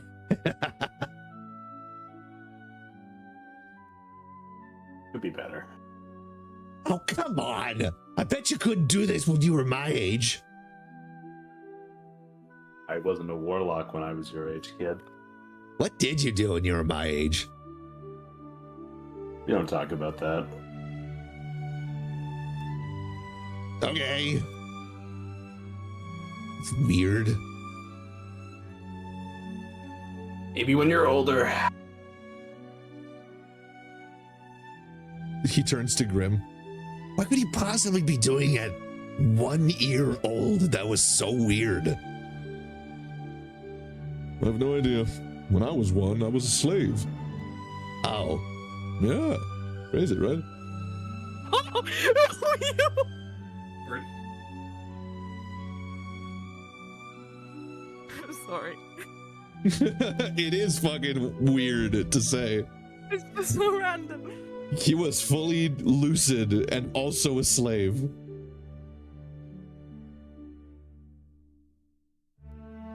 All right. That rough, will buddy. do it. That'll do it for our first day. Unfortunately, Emma's not back, so I can't simply just Oh, yeah. pass it right. over to her. Yeah, I completely forgot. I remember before, I'm looking at my notes, apparently beforehand, I promised Exon that I would teach him how to throw daggers. That was a while back. Yeah. That was a while ago. But I did promise him, so I'm assuming he remembered at some point. By the end of the first day, you are all approaching the city of Orlbar. You see it below. And deeper into Federation territory, you see the cities of Loudwater, Zelbras, and Secumber towards the horizon. To the south, you see the High Moor, this gigantic swamp, this massive bog. And to the east of its center, you see a small pinprick of light, the city of Orogoth. You've heard a lot of things about Orogoth, all of you, in fact. except for you, Orchimedes. And it is surprising how a city can even survive in the middle of a swamp like that. But it goes to show that the Air Corps of the Federation keeps these cities connected. What used to be an abandoned settlement back in the day now lives, it thrives. We have I'm gonna say one day here. I have to dip out for a moment. I'll be back in like 10 minutes. Sure. Make 2. 4 days. Yeah. That's 4 days worth of downtime. Oops. Yeah, Worth of plenty of downtime. character development to go through. Yeah. It's 4 days worth of downtime. My question is, and this goes for the whole party, do you want to RP through it? Or do we want to cut to arriving in Wyndburgh? I wouldn't be opposed to RPing through it, but if people's brains are off, then it might be best if we just skip to Wyndburgh. It has been an hour and Depends. 44 minutes. I know it's a very short session, but we I was gonna say, can. just take a little break and then. I was going to say we could just end it here for this week. I feel like a lot of people's brains are off. Yeah, I'm slowly Including my losing own. my fight to the to the migraine. Oh, fair enough. So, yeah. Yeah, we can save the RP for next session. And I can also teach Exon how to throw knives. It'll Sure, be fun. yeah. In the meantime, we have 2 days worth of downtime before we actually have to have like a change in course from Secumber towards Wyndburgh. You all get a total of 4 sessions of downtime, which means that you can use these 4 sessions of downtime however you see fit. Do you want to train a skill, a proficiency? Do you want to learn a new fighting style?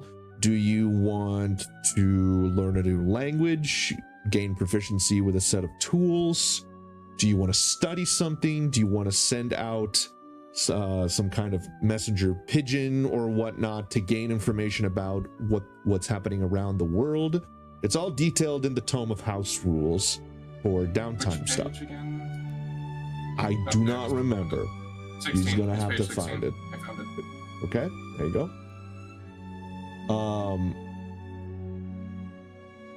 And so yeah, I would recommend taking a look at that and deciding what it is you would like to do with these 4 sessions of downtime. You can spend them however you'd like.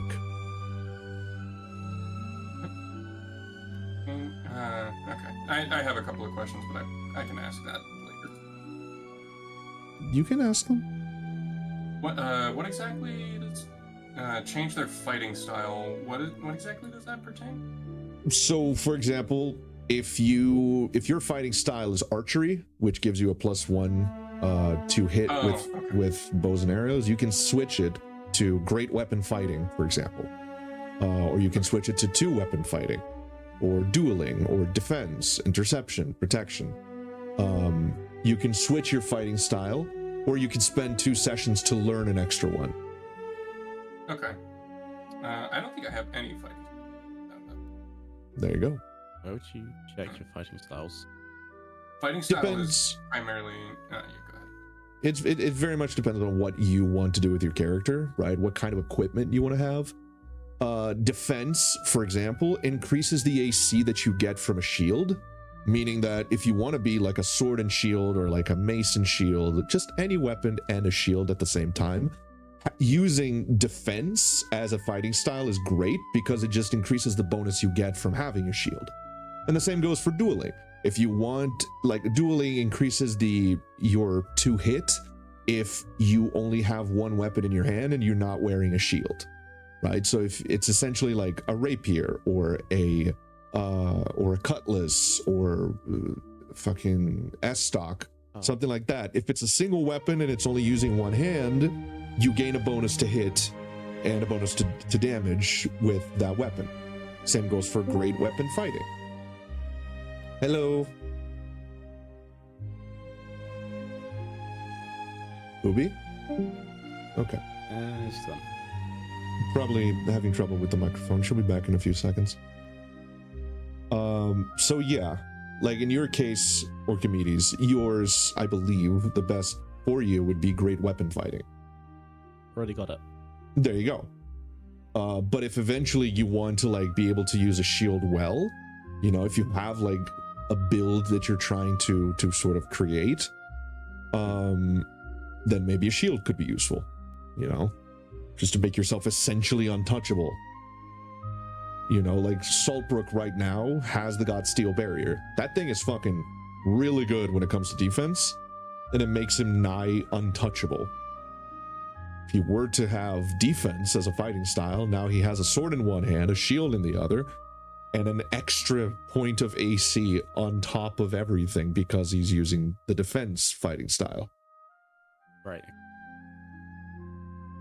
So it's very much up to you. You can change it, right? You can just swap one for the other with one session, or with 2 sessions, you can learn a whole new one.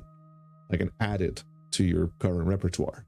After the first one you learn, you need 3 sessions to learn an extra one, and so forth. Fair enough.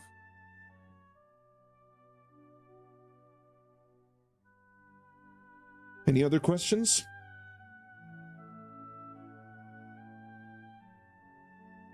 How much time would I need to fit at least a couple of new... wait, hang on. What did I have again? I think it was like 1 or 2. Yeah, we've got 1 damaged arm gun, 1 arm gun, and a main cannon. Seeing as Solbrook wants the main cannon underneath the ship, I'd say probably slap on an arm gun on the upper deck that could rotate. Could you... How much time would I need for that? Could you explain that to me again? Sorry. So, you know the mech that we salvaged? I ran off with both, well, with all the guns, but one of them was damaged. Right, the main cannon, the center one. Yes, we got the main cannon and both arm guns, but one of the arm guns was damaged. Okay. So what I was going to do is slap on one of the functional arm gun above deck, keeping the main gun for when we can basically land the ship safely. Gotcha. Okay. And then spend time later to figure out how to fix the broken one, or the damaged one. Alright. I think the best place is for broken. working arm gun would be at the back of the ship. We've got something that can shoot behind. So a swivel gun, essentially. Yeah, at the back. So I don't think there's anything back there currently, other than a mast. Yeah, it would essentially be like a little swivel gun, like this. Yeah, that's what I was thinking. Pursuit gun. Yep. It opens up options. Very true. So I have to come back and see what he thinks, but that's what like my immediate gut's saying is that we need something at the back. That's fair. I can understand that. Hello. Can you hear us? You're muted. I think you pressed the wrong button. There we go. Welcome back. Thank you. I'm actually so depressed, but I just wanted to play D&D. Okay. We still love and appreciate. Yeah. Right, let's see. Thank you. So this distance right here will take 4 days, which means that we get, well, it'll take 2 days, which means we get 1 training session in the morning, 1 training session late in the day, and the same goes here. So, downtime session, essentially. So however you want to use this is up to you. It's 1.5, meaning that you guys will get 2 training sessions here. So 5, 6. And here you get 1 training session.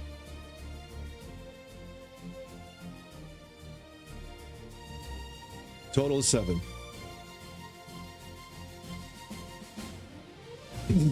I would recommend that you start writing down what you want to use each one of these downtime sessions, what you want to focus on, and so that it's just easier for us to get this done.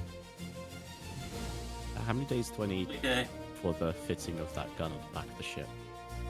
The first one, because it's a smaller gun and it's a swivel on the back, I'm going to say that you're going to take 1 day to do it. That's a much simpler installation. When it comes to the big one with that hole on the thing, that's going to take 1d6 days.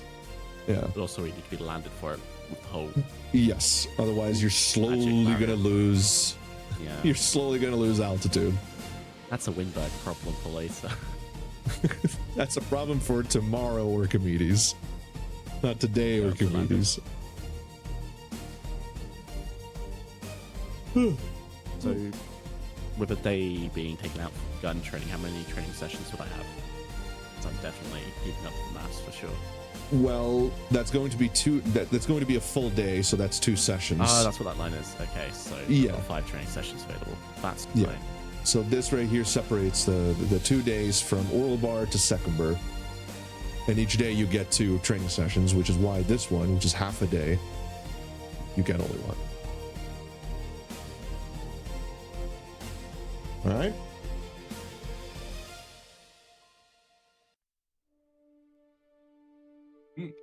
Dale, what you gonna be doing? I believe that I will be learning a new fighting style, and then also spending, since I guess it's sort of my responsibility, spending the remainder of the looking for gather information about current events, and it is about where Cassandra's current location is. Cassandra's current location? Yes. You can certainly try. I know I'm not going to get an answer by the end of it, but just to start. Sure.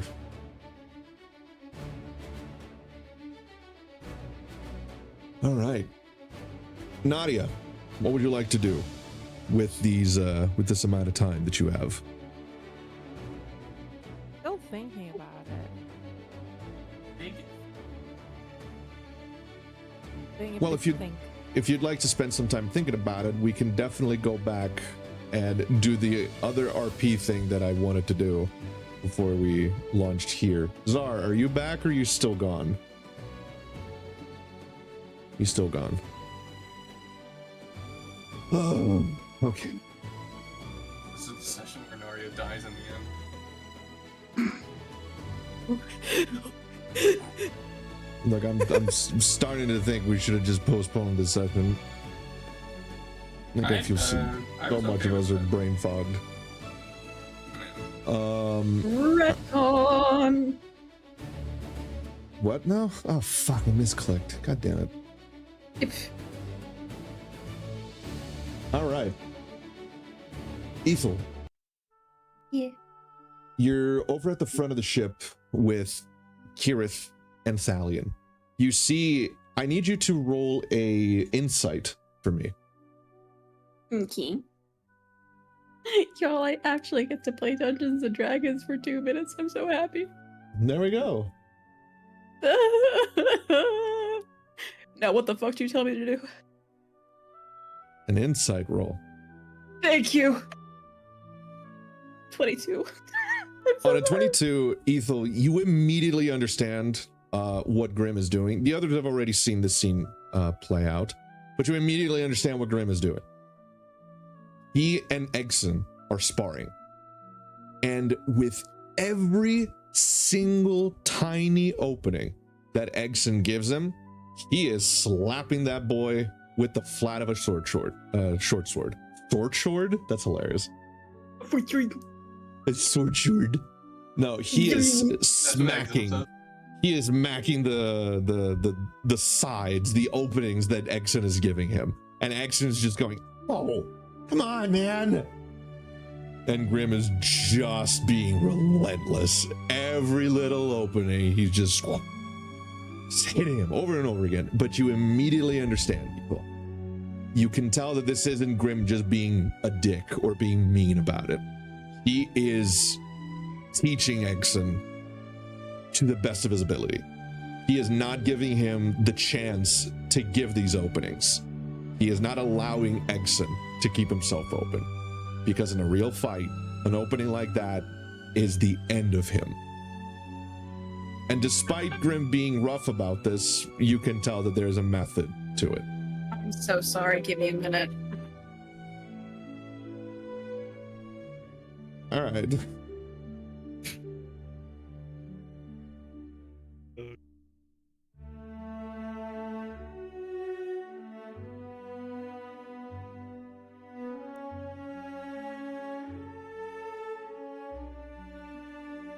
Well, Orchimedes, what do you want to do with the rest of your time? You got 5 training sessions. I would like to attempt to not have the wisdom of a brick wall. Oh, you want to train your attribute? Yeah, I'm gonna attempt to get that -1 out of the -1. Okay, yeah, that's gonna consume all of them. I wish to become wise. That's gonna consume all Could of help them. me train the -1 strength. Yeah, but I want my wisdom better. I will be smart. Orchimedes, that will take you 6 training sessions. That is a tall order. That's an entire ability improvement. At least upgrade from brick wall to plasterboard, though, in terms of wisdom. With like 5 training sessions. With 5? Not really, man. I'm gonna be real here. There's no point to that one. Okay. Yeah, like you're gonna need 6 to really like get it done. He's thick as shit. Yeah, it's just that an ability improvement like that's normally what you get from leveling up. Like you're gonna spend plenty of time doing that.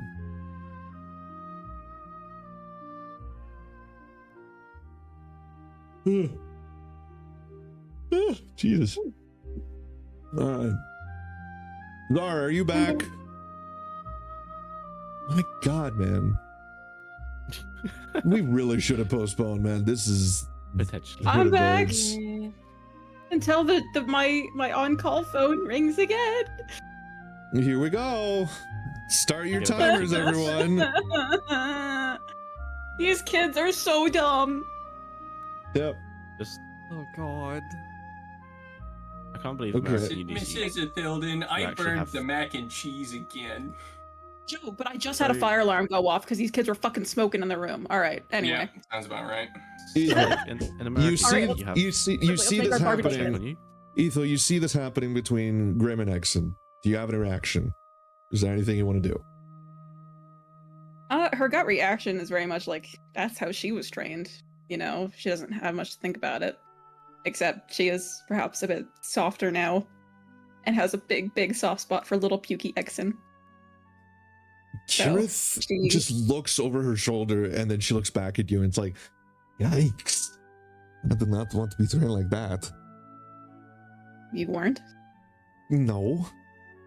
Ethel, you have to understand that some of us were just born excellent at combat. One such person is myself. Some of us were born princesses with silver spoons in our mouth. Yeah, very true.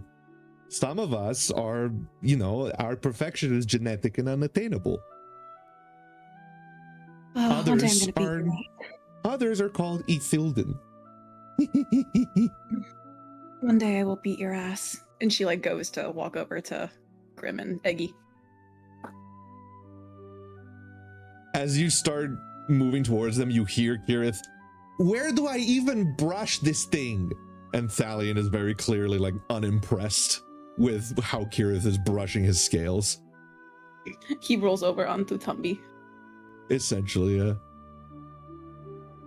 As you approach Ethel, you see Orchimedes throw a metal bolt towards Exon, which he dodges.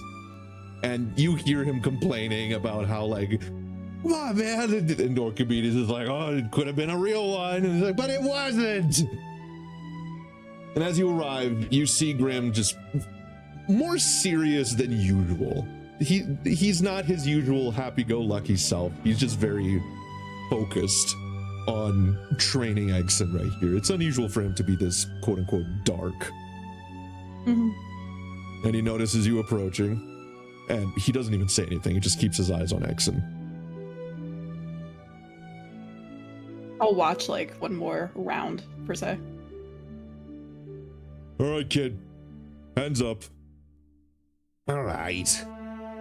And you see Grim take his short sword and stick it onto the deck. And just with his hands, fists light, not even clenched, you see Exon attempt to strike him with a sword, using his staff, using his tail, and Grim is just very easily blocking all of these. And as soon as Exon gives him an opening, Grim, with an open hand, just hits Exon on the sternum. And Exon falls back onto his butt with the wind knocked out of him. And Grim just squats in front of him. Now, why did I hit you? 'Cause you're a dick. Why did I hit you? Ethel laughs. Oh, because there was an opening. Oh, man. Breathe out first and then back in. Could you say that again? Like she tells Exon, breathe out first and then back in. You have to understand, Exon. This is easy. Out there, the moment you have to fight someone for real, they're not going to go easy on you. They'll kill you, and they won't think about it. They'll simply do it. You want to be an adventurer, don't you? Yeah, more than anything. Well, you should want to stay alive more than anything. Adventuring comes second. Can't adventure if you're dead. Trust me, I would know. And he looks over at you, Ethan.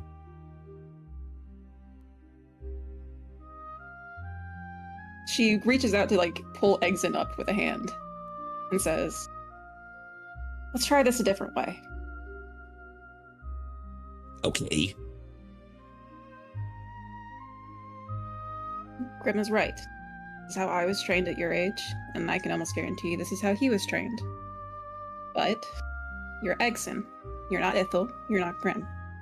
You like books, yeah? Yeah. Love books. Awesome. Ithel will like throw down like her, like set down like if she's still carrying her bow and her quiver and draw her short sword. And say then you're gonna watch, you're gonna learn, and you're gonna shadow me.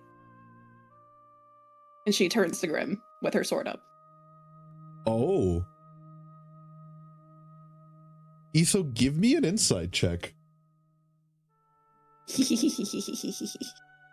I deserve this after 4 fire alarms. I deserve the meow meow. 16. On a 16, you notice that Grim's left hand is twitching. This isn't fear. This isn't anger. This is anticipation. She says to him, just to clarify. Yes, exactly. Thank you. Thank you, Narya. What did Narya say? I couldn't hear it. Narya said, I ship it. Hello. Is anybody there? Oh, I'm listening. I'm listening. Go ahead. Oh, sorry. I thought I was waiting for you to like if you heard what Narya said. Yeah. I was listening. Sorry, I should have confirmed. Yeah, no, she like takes him in a minute and is like, just to clarify, this isn't the fight that you're looking for. Au contraire, Ethel. I think this is exactly the fight I'm looking for. And he grabs a hold of the short sword that was embedded into the deck. Gotta be honest, I have been waiting for this for a while now. This is the trained Exon. Not to go crazy. Sure. Doesn't mean we kind of have fun while doing it. She kind of grins at him and goes in for like a couple like just light sparring jabs. Give me a flat d20. No, in fact, give me a d20 with it's a dexterity check. Dexterity check? Okay. Oh yeah. 17. He's going to respond with his strength. He just rolled on that 20. Plus 4. Oh lord. Ethel, tell me how you go in for this attack. God, I don't know. And what you're telling Egson. What you're trying to teach him through this. She goes in light, like not like full strikes, not with ferocity or anything, just light like at the waist and then like across like down the shoulder or something. And like while she's going at it, she'd say, poke and prod, learn what they do. As soon as that happens, Ethel, you can tell that Grim is going a little harder than he should be. He immediately... He's excited. Oh yeah. He immediately deflects your strike and very like... He's kind of showing off a little bit. And the way that he deflects it is a little too hard. You feel the vibration on your hand. And you immediately can tell that like... He's excited. The thing about that, Exon, is that you can't just go into a fight expecting someone to give you the time of day. You have to be ferocious. And he turns towards you, Ethel. And he's going for a strike. Strength check, 9 plus 4, that's a 13. Give me a dexterity check. We'll go back and forth with it. Oh, I'm using inspiration. I'm beating his ass. Oh, the pride, the pride. 24. 24? Ethel, as he says, most people won't give you the time of day, which is why you should always just start with something like this. And he goes for a very like wide swing from above. He is underestimating you, Ethel. With a 24, you can catch him completely off guard. What are you going to do? As he makes this big swing, she completely like, ducks and spins under this thing and dances behind him and kind of just teasingly strikes him with like the pommel of the sword in the back. He turns around, kind of startled. Oh my. It's starting to get fun. I thought you told me this wasn't the fight I was looking for, Ethildon. She kind of like furrows her brow and she says, look at how much of a bore you are. Oh no! I'm trying to have fun! God damn it! Hi, North Duty folks, this is Ari Emily. My dick is stuck in the toaster.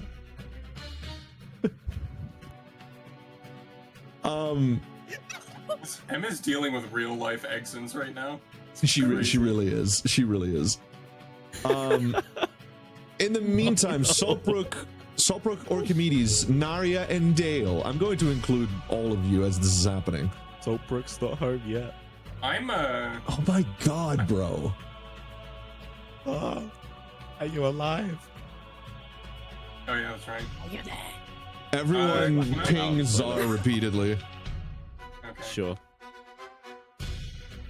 Discord's going to fucking block me. What is a good channel for me to spam?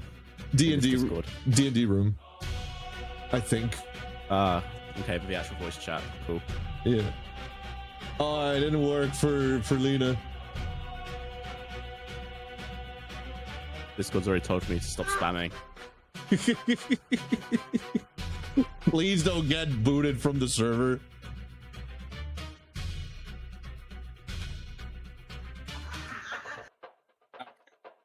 Oh wait, what am I doing? I forgot. So what Discord what Mobile doesn't have a bitrate limit, by the way, for spamming. Oh my god. He's about to. No, don't do that. Don't do that. So give me a second. No. Peter, a fucking Yoda bite He's Peter back. bomb. He's back. You don't have to There do it. he He's is. back. He's back. He's there. I mean, we gotta be sure that he's back. No, he's just messaged. Stop it. No. We gotta be absolutely sure. My God. Omayo wa Oh my God, shinderu. you're gonna destroy the Discord. Shinderu. Fuck, I hit my funny bone on the desk. God damn it. Well, you are a bard. Would you play Goo Goo Babies with your life on the line? If you ever played Goo Goo Babies with your life on the line. Do it now. My apologies if that took a little bit longer. I had to Oh drive my 3 God, middle-aged yeah. drunk men around. You had to do what? I had to drive 3 middle-aged drunk men around. Drunkman? Drunk men. 3 drunk men.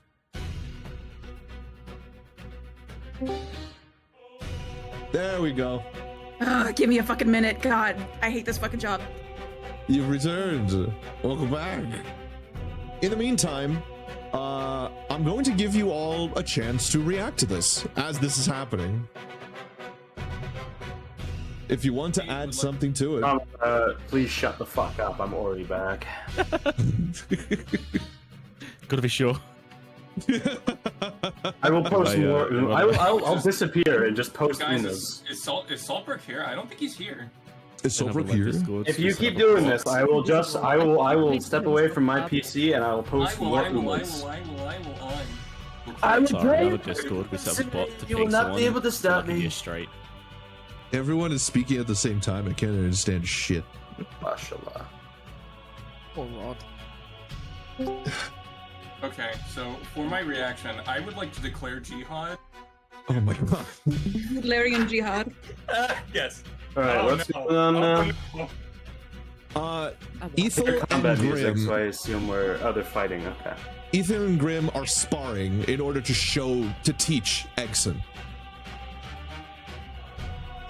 And Grim is clearly more into it than Ethel is. He's very excited. He's been waiting for this for a very long time. If you have commentary to add while this is going on, feel free. I'm flying the boat. I'm busy. Yeah. Wait, if you're adding commentary and I'm adding commentary, who's flying the boat? Shit. Yeah, just the airship just slowly starts going over to the World Trade Center. I was about to say something similar to the cuts of the airship crashing. into Yes. towers. Yeah. God. Pentagon. Hit the fucking tower! The orb! Turn on the orb! Turn on the orb! Doesn't matter what channel! They hit the fucking spires! Oh my God. Yes. May I give Athildin a bardic inspiration? Sure. He's taking sides in the divorce! Yes. She took the kid. Divorce? There's been a marriage? No. well, according to Archimedes, there has been one. Damn. Damn. What do you mean? All right. Don't you remember? So what about it? Naria, do you not remember that? About marriage. I'll find out during time, don't worry. Over what? Okay, never mind. Ethel, you said, could you repeat your last line, please? Yeah, she said, I forgot how boorish you were. Oh, well. Your strikes betray that you're actually interested in fighting me. Or am I wrong? Are you not having a good time? She just kind of levels her sword at him. All right, I could definitely make it more interesting. He is going...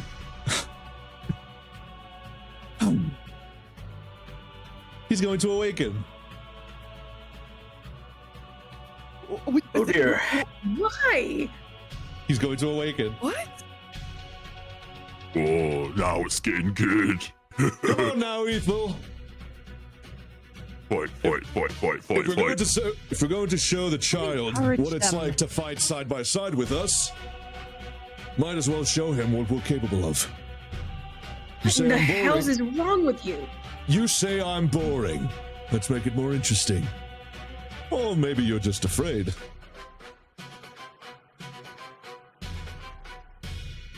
All of you, you throw around this power like it's a toy.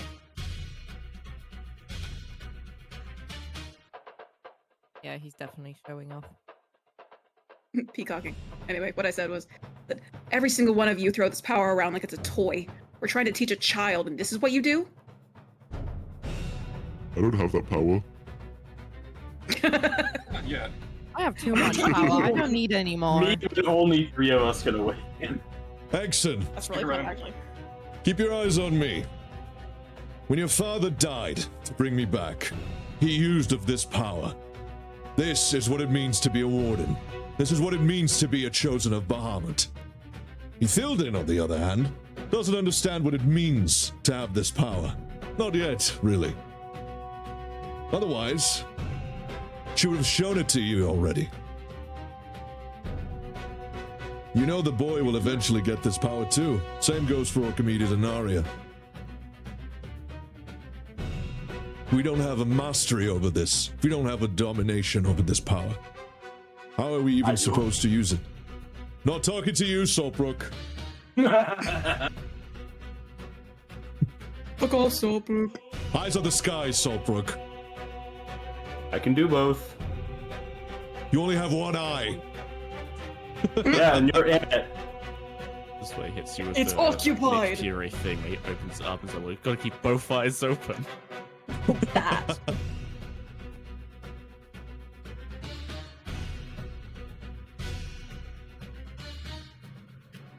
Well, Ethel?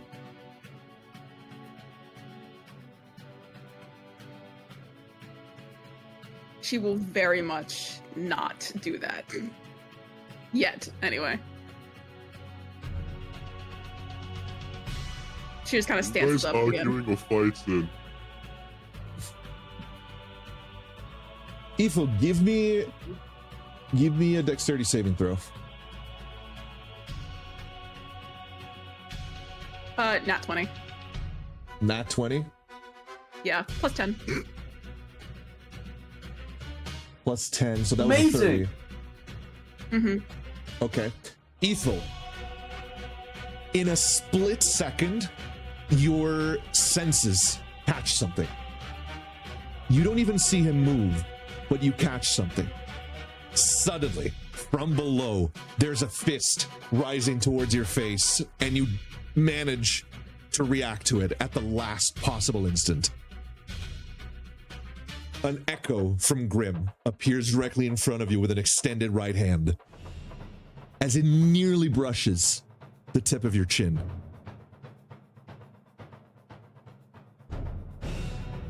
How do you respond?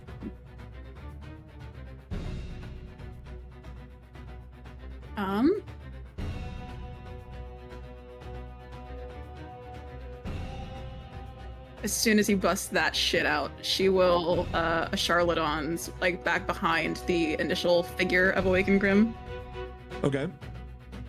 and strike hard at his back. All right. Even back shots. Yes, back shots. Thank you. Goo Goo Babies That's back exactly what's shots. going on. It's Goo Goo Babies. Devious back shots. Correct hypothesis. All right. Give me the damage for that Octarlodons. Great question. Oh, and you need to roll to hit on him. 22 for the charlatans. That's a glancing blow.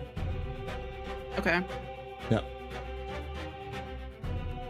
So damage would have been 7, so 4. call it 5. Nadia and Orchimedes, I believe this might be the first time you're seeing her do this. She disappears and reappears behind Grim, and as she does, a trail of fire is created on the deck. And as she appears behind Grim, Ethel, how do you strike him?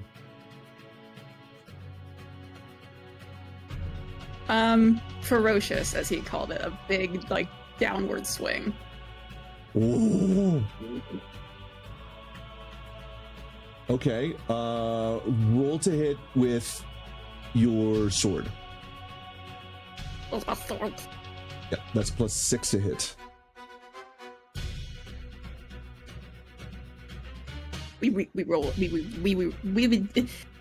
stroke. I'm re-rolling that. Okay. Quick question about the whole 21. trail of fire. Yeah. With the whole, there being a cannon there. Are we keeping our gunpowder? It's not gonna be an issue. Oh, okay. Good. It's fine. I'm They looking let, at it me, like, they let me on the ship. It's fine.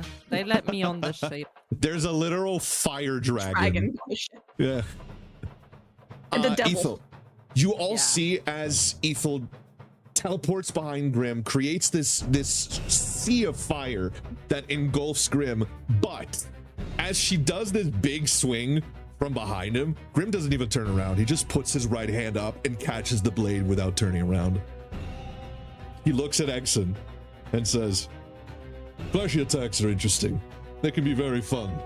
But if you can't back it up with raw power..." Ethel, give me an acrobatics check.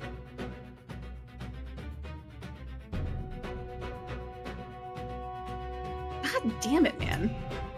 I fucking hate rolling on my computer. 12.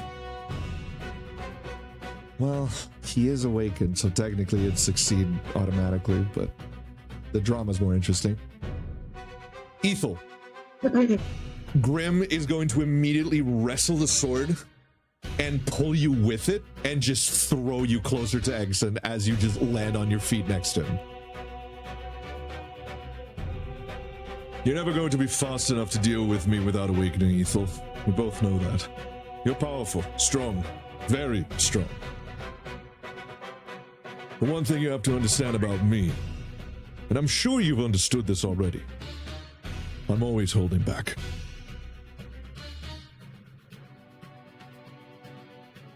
She kind of takes this resigned sigh that for this he's kind of getting what he wants. She turns to Exon. I never want you to rely on power like this. It is unreliable. You could only rely on your strength and your own training. You're small, you're fast. We'll work on that later. But for now, and she steps away from him, and it's been literally since fucking I think I fought fucking... Was it Hosh Mall the last time I tried this? Awakening? Yeah. Mm-hmm. It's been a while. Or no, you've forcibly awakened us during a Sararak. Yeah. It was forceful. Well, a Sararak was an automatic thing. Mm-hmm. It wasn't forceful. I just want to Well, yeah, you know what I mean. It wasn't As of yet, no character has forced you to awaken. I just want to make that clear because something like that would be massive. Oh my god. I'm going to actually off myself. Alright, hold on. My goodness gracious. Orchimedes, Nadia, I need insights from both of you. Insight checks.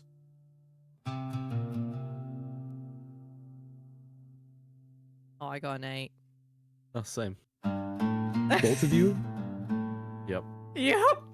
Nadia and Orchimedes, it's fucking weird. Orchimedes, you are sensing both incredible pressure being exerted from both of them, and you're no stranger to pressure in combat, to presence, but there's no aggression. Almost, it's almost this peace, and it's hard to explain it completely. Nadia, you are sensing an overwhelming amount of mana, of just weave energy surrounding both of them. Neither of them is a spellcaster. It's hard to understand what it is that you're staring at right now. The air seems to shift. And Saltbrook, give me an insight check, please. I'm in sight. I'm in sight. I'm in sight. That's so good. Good 9. 9. I'm busy flying this shit. I'm not For a second, you think you notice something weird about Eggson, but it goes away. Mom and Dad are fighting. It takes a toll on any little goon. Mom and Dad are fighting. There we go. Being attacked by Windows 10. Yes. God, I need to fucking turn off the goddamn system sound. Every time I do, it just simply does not work. Like, it turns itself back on. It's dumb as hell. Skill issue. Thank you. Oh. Thank you, Commissar. Fucking hell. Dale. Yes. I need an insight check from you. You got it. In shite. 22. I shattered my ass. On a 22, Dale, you notice something about Grim. As the golden aura pulses around Grim and from within him, you notice that there is a strange coloration to his aura, especially when it comes to his left arm. You've noticed that whenever he awakens, his left arm also gets engulfed in that aura, but it's slightly different now. The localized aura around his left arm is not golden. It's blue. And it's essentially lost to the rest of the aura itself. And you've seen that aura before. That color. In fact, Saltbrook, you've seen it too. When Judd sacrificed himself at the Father Forge. And it's a very subtle coloration, Dale. It's not overpowering the gold of the aura itself, but it's there. It's definitely there. And Grim doesn't seem to notice it. He is definitely making no inkling. No, there's no inclination as to his stance and pose regarding this.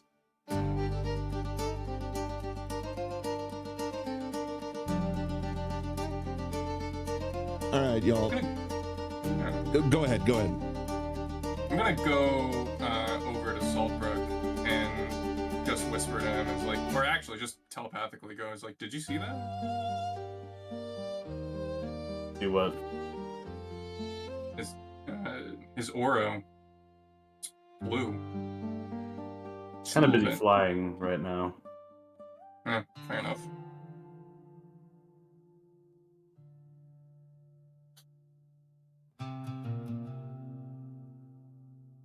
Wondering if we should, I wonder if they're going a little too hard at it.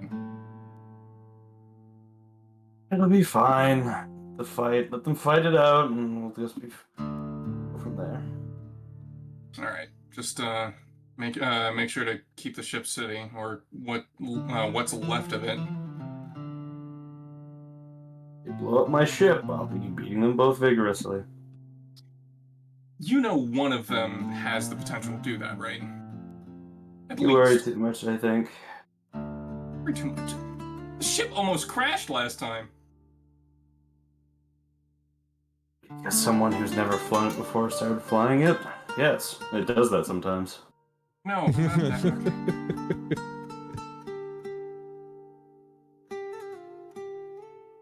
All right, Whilst kids. you guys were talking, Yeah. Archimedes was like whooping and hollering and going. Just enjoyed the fight. Hell yeah. I should also give Grim a bardic inspiration. No. Oh wait, forgot I had that. Yeah, you guys both have. Now you guys both have our bardic inspiration. Using. Well, now he's gonna remember he has it before I got to use it. So. Well, I'm going to. I've been plotting something for a while now in terms of a new mechanic. And Ethel, I want to test it out with you. Okay. This is called cinematic combat. Now, I've thought about including this before, especially at the end of the fight with Woolgrith, but we just didn't have the space at the exact moment there. Ethel, this is essentially, you're just going to tell me what you do, and I'm going to tell you how Grim reacts, and we're going to go from there. No rolls, no nothing. Just let it build organically. What you believe is possible here, what is, common sense based on your understanding of your character, Ethel. This sort of ebb and flow between the two. Let's see where it goes. Mm-hmm. Improvise. You want to continue tonight? Yeah, let's just give it a shot right now. Okay. God, give me 5 minutes to finish this case. I'm sorry. All right. Puppy, I'm sorry. I'm on a call. Well, I thought you finished the call. That's why I was bringing this up. Okay, I'm sorry. 2 seconds. All right.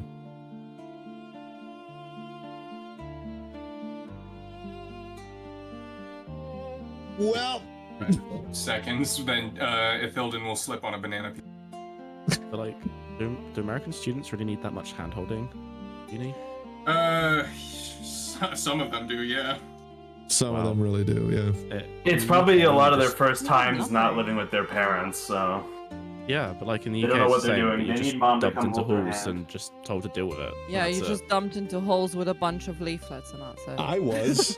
I certainly Yeah, was. I was across the planet and I didn't have anyone to fucking count on.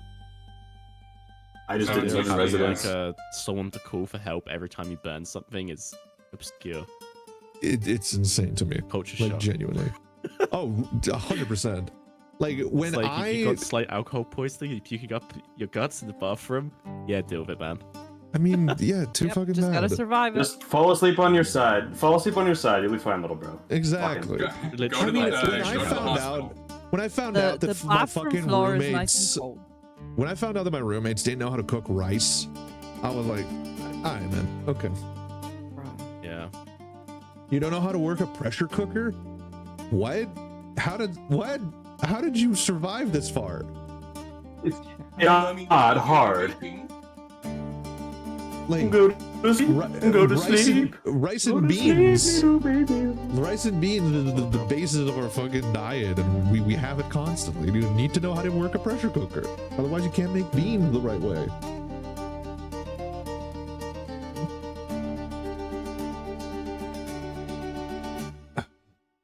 People don't know how to wash dishes in UK. Oh my god. Yeah.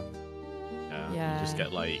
It's not kitchens even with 10 that people, hard. And it's like a good, 10-meter long side, and it's just all the way along Okay, the side. It's if just they don't know all how to the wash and dishes, do pots. they know how to have a shower? No, because a Some of the shower time. somehow set off a fire alarm earlier. Hilarious. That sounds Oh my like God. bullshit. Oh, and I they know were how. absolutely I know how. It's smoking. because they didn't fucking They were smoking in the shower. didn't crack a window, so it just fucking went to the smoke alarm. It was Or they like, left the door open. No, so they Well, yeah, were so we don't have windows and we Absolutely. don't have vents in our fucking bathrooms. They were Somehow. 100% Amazing! smoking in there. Guarantee you. Or they Yeah, left no. the door open, so steam set up. no, the, Steam will set off a fire alarm. Yeah. depending What? what type I it know is. this because, Steam sets off fire alarms. Yours, Yeah, Yeah, maybe. 100%. If it's a heat detector, it would be triggered by steam. Yeah. Yeah, okay. Steamy weenie. Ours are Yeah, particularly it's not based. enough to like break. It's like a water seal, like for the response things, the sprinklers, but like it will set off the alarm. Yeah. Okay. That's funny. Ours are fucking particulate based. It needs to be a certain density of Hooray! particles. Yeah. like Alright, smoke. Mine emits Yeah, radiation, we so I have can We weren't consume the allowed delicious to. rocks inside. Yeah. Ethel, go for it. Just whatever comes to mind. What's your opening move? All right. she charges at him very quickly.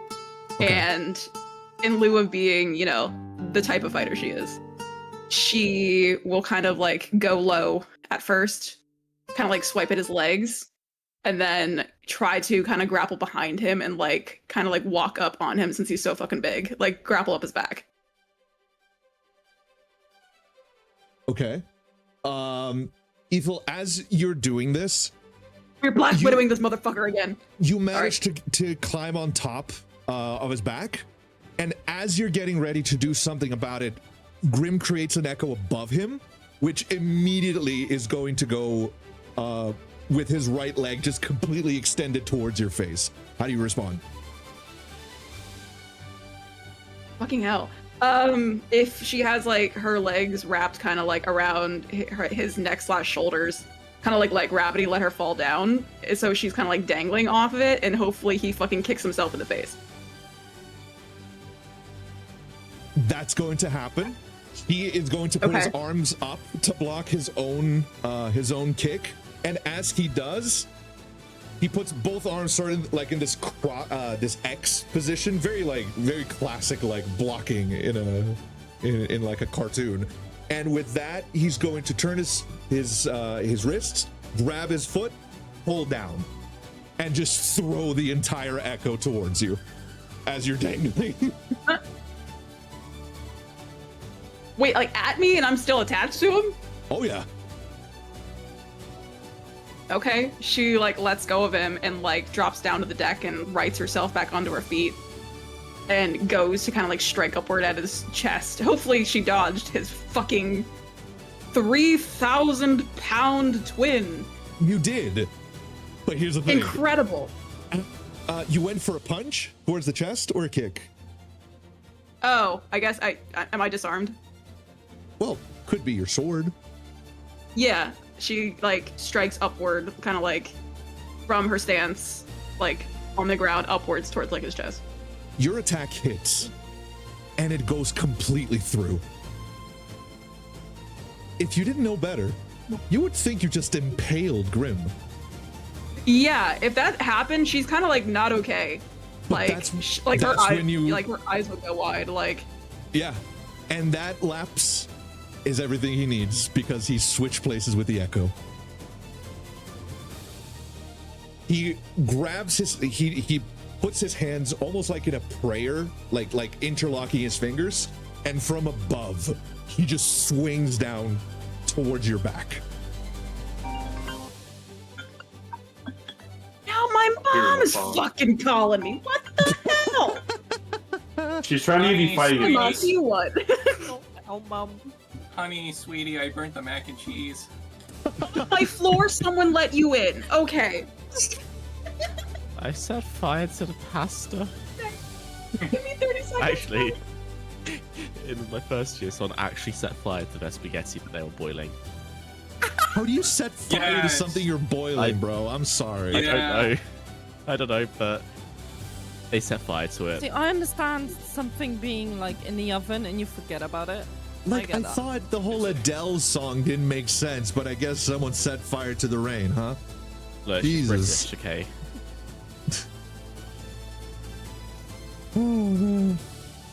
Yeah, that was... Yeah, people literally do this type of shit that I posted in the chat thing. That's nuts to me. Like, genuinely nuts. Americans are a special breed. We will find new ways to set things on fire, even if it's physically impossible. Jesus. Yeah, because normally, I've just googled it, but normally people set fire to pasta because of the gas, but this was sort of like your normal electric hob, so I still don't know to this day how they managed it. But yeah, we had the fire brigade set up and everything. It was great fun. Jesus, that's insane to me. Honestly, like in your first year, the fire alarms go off so regularly, you just sort of ignore them and just like you wait a good couple of minutes to see if they turn off again. And then after a couple minutes, if they're still going off, then you go outside like, okay, I guess it's the real deal. I see. And one of my sweet mates just slept through the fire drill alarms. Oh yeah, you just lay down. No, like he Do I need to go out or legit not? slept through it. He would sleep through all the alarms. That's impressive. That's kind of nuts to me. That is deep. Yeah. No, it's just like, motherfucker, I live in Boston. I hear louder things. Yeah. Well, I live in Sao Paulo, man. There's shootings now and then. Yeah. Just gunshots. Oh yeah, no, there's gunshots in my college as well. Yeah, but that's because it's an American college. Oh yeah, that's true. Very true. Like I'm sorry. Funny way of like- saying a shooting range. Yeah, exactly. Well, at least our schools Schools aren't Call of aren't Duty shooting yuppies. galleries. I'm actually going to fucking contemplate death by suicide. Did you know that it's politically correct now? You can't say commit. Really? Yeah. What? Why? We can't. Why? You can't say that on Because Twitch. because it assigns blame. Oh, am I not allowed to say the word on Twitch? I'm sorry. It's whatever, dude. I do not care. I'm going What? to consider death by self-infliction. I'm going to diamond myself on twitter.com. I'm going to Kermit sewer slide. Kermit. Yeah. Kermit sewer slide. Yeah. I'm permitting. All right. I'm Kermiting. No, Kermit, no! I'm Kermiting so I'm a good. bath. Where somebody took like a Yeah. Muppet and just threw him over a building, and it's like, oh my god, Kermit, no! We're in the Ethan, poster your about sword, the blue. your sword goes clean through where Grim was, and for a moment your eyes go wide with, "Oh fucked," and that lapse is all that's needed because Grim switches places with his echo, interlocks his fingers, makes essentially like a prayer pose with his fingers, and just swings it down towards your back. Mm-hmm. If you think the ebb and flow will be served by allowing that hit to land, do it. Or tell me. If you want to respond with a dodge or a block, go for it. Whatever works here. I mean, she would certainly try, but I think it would be interesting if he actually landed a pretty solid blow. Okay. He lands the blow. Ethel, you feel this. Holy shit. This weight. You have never been struck by Grim before. You have seen others being struck by him. You have seen others fall before him. And now it makes sense. This isn't weight. This isn't impact. This is pressure. It's like rubble falling on. And you feel this ringing, like emanating and radiating from the impact site as you land on the deck. And even though it hit you from behind, it's like you lost your wind from the front. It's like it hit you from both sides at the same time. And you feel your cape being grabbed and lifted. And as you turn, you see him eye to eye. He is lifting you up and putting your eyes at the same eye level as his. What do you do? He is reeling back. With his other hand. Oh yeah.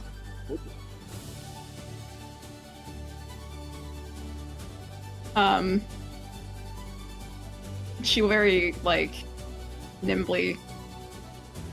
We talked about one time about, like, always having, like, her backups, and, like, that was her thing. Yeah. To, like, teach. She definitely still has, like, her daggers, like, under her, like, her waistband. Go So for it. she'll draw one, and she'll strike at his eye, but stop before, like, making contact. Like, the point is to be made. Like, she doesn't want to hurt this man. As the dagger comes to a stop right next to his eye, he is holding the cape up with his right hand. With his left hand, your both arms essentially cross over each other as his hand moves towards your nose with a clenched fist, and your dagger hand just stops right in front of his arm.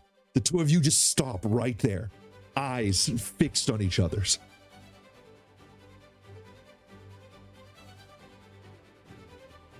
And you feel his right arm just sort of relax as he puts you down onto the ground.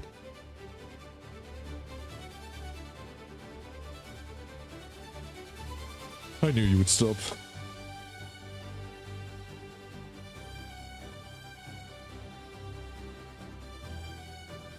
She kind of angrily, like, composes herself and, like, she doesn't go to put her, like, emergency dagger away yet. And she kind of glares at him like, you dishonorable, cockstrong idiot.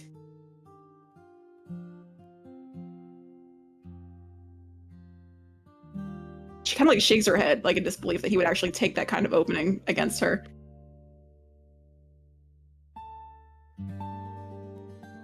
You're right. Anyone in my position would have been killed.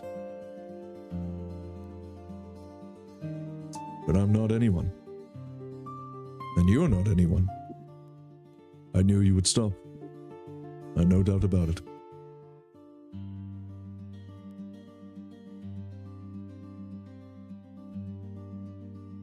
You must have also known that I was stopped as well. And as Ethel composes herself, he retracts his left arm,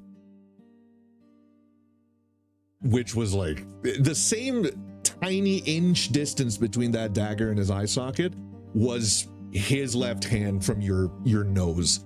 A hit like that after what you felt on your back, at least a broken nose, at the very minimum. I trusted you not to kill me, but I shouldn't have trusted you to at least be an honorable fighter. Is it dishonorable to lose?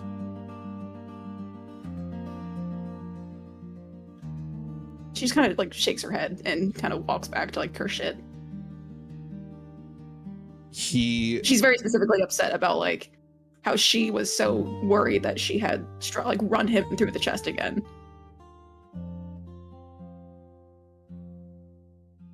He lets go of his awakening.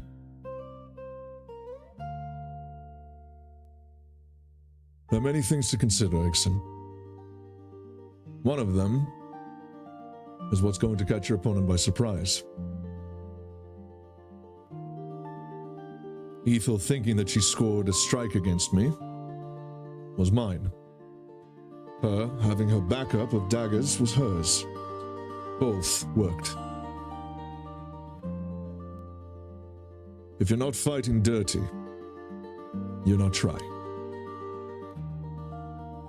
There's no such thing as honor when it comes to your life. Very sure your Uncle Saltbrook can tell you that as much. It's life or death, so you stay alive. The thing about fighting someone else, Egson, is that a fist cannot lie. Words can always be twisted. They can always be used to hide something. And he looks at you, Dale. But you can't twist a fist. You can't lie with a blow.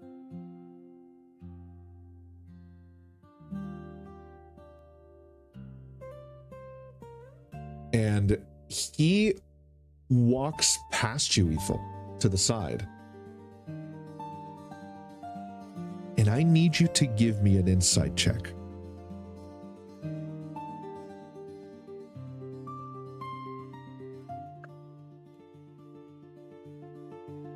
I have one more inspiration.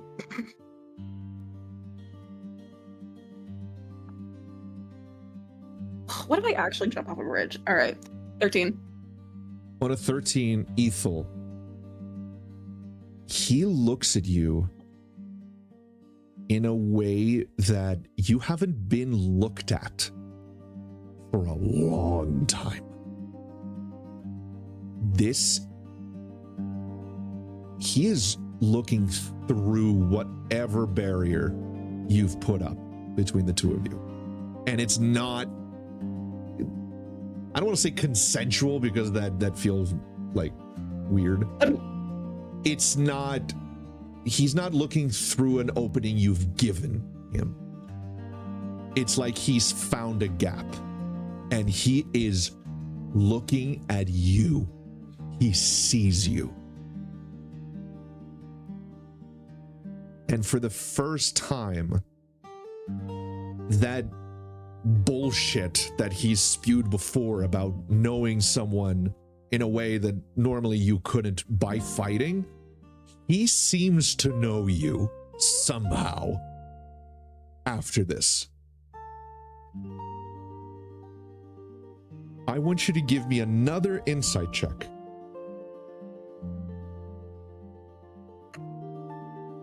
Oh my fucking god. Can I have a situational inspiration? I'll just give you this. We're right at the end of the session. Why not? I rolled a nat 1 on my computer. See, I gave you 3 sets of dice, which you never use. I think this is them here. Where'd they go? I think this is karmic justice for you not using the dice I've given you. Calls today. Ethel, as you realize this very uncomfortable gap in your own defenses that he is looking through and peering at you from, you see something back. And you know the following information. He wants you to know that when he looked up at you as he lay dying, he never blamed you. For a moment, he never blamed you.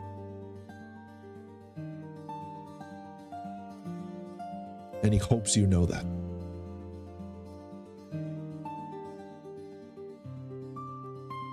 You're not exactly sure as to how you know this now.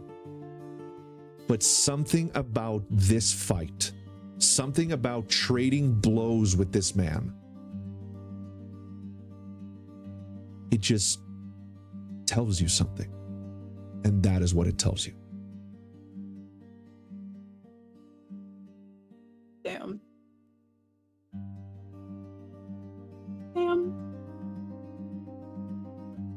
We gonna end it here because today has been nuts, and I hope next weekend is easier, and that my brain is not completely fried next week. Your brain is probably better off than my brain. Drink the soup out of your ear. Yeah. Okay. Thank you all for letting me get some D time. Everyone gets an inspiration because you were all on point with your RP. Oh no! Should have been using. I could have done better, but okay. What am I supposed to use it for? I don't know. In the meantime, Not dying. Your homework is simple. You got 7 training sessions or 7 downtime moments. Assign them however you would like. Send them to me so that we don't have to do it during next session and we can get straight into business. Okay. Do it live. Huh? I had fun. Yeah. Cheeseburger. Goodbye, everyone. I gotta go back to work. Goodbye, everyone. I have to go to work today. Next time on Wyndburgh Warden. Next Filden time on the tries Wyndburgh Wardens. Filden tries In not one to session. strangle Fomorian in his standby mode. Orchimedes becomes Alfarius. Next time on Grunt Gear. All right, yo. Have a good night. Thank you for your patience See you today. later. Night-night. Love you, Ron. Goodbye. Love you guys. Bye bye. Hey Rod, I think in the future, me and Carolina will probably start rolling with physical dice other than combats.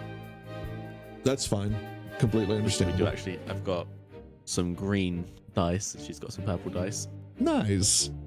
That's cute. Yeah, go for it. Hell I yeah. acquired them through work. Sorry. Oh, I see. Okay. I think the Wargaming. gifts that I posted in D&D General were pretty accurate between the two of you fighting. Oh my god.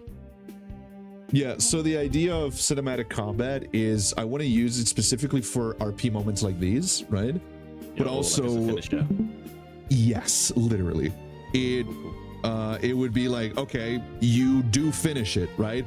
But the death throes of this character, right? They're fighting back against this predetermined conclusion. They've lost, but they're raging in that final moment, right?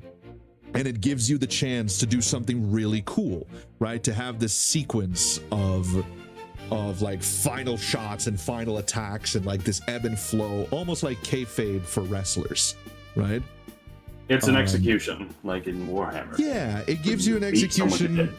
Yes, but also the main point of it is to give a character moment to that ending, right? So I think it'll work out. All right, y'all. Good night.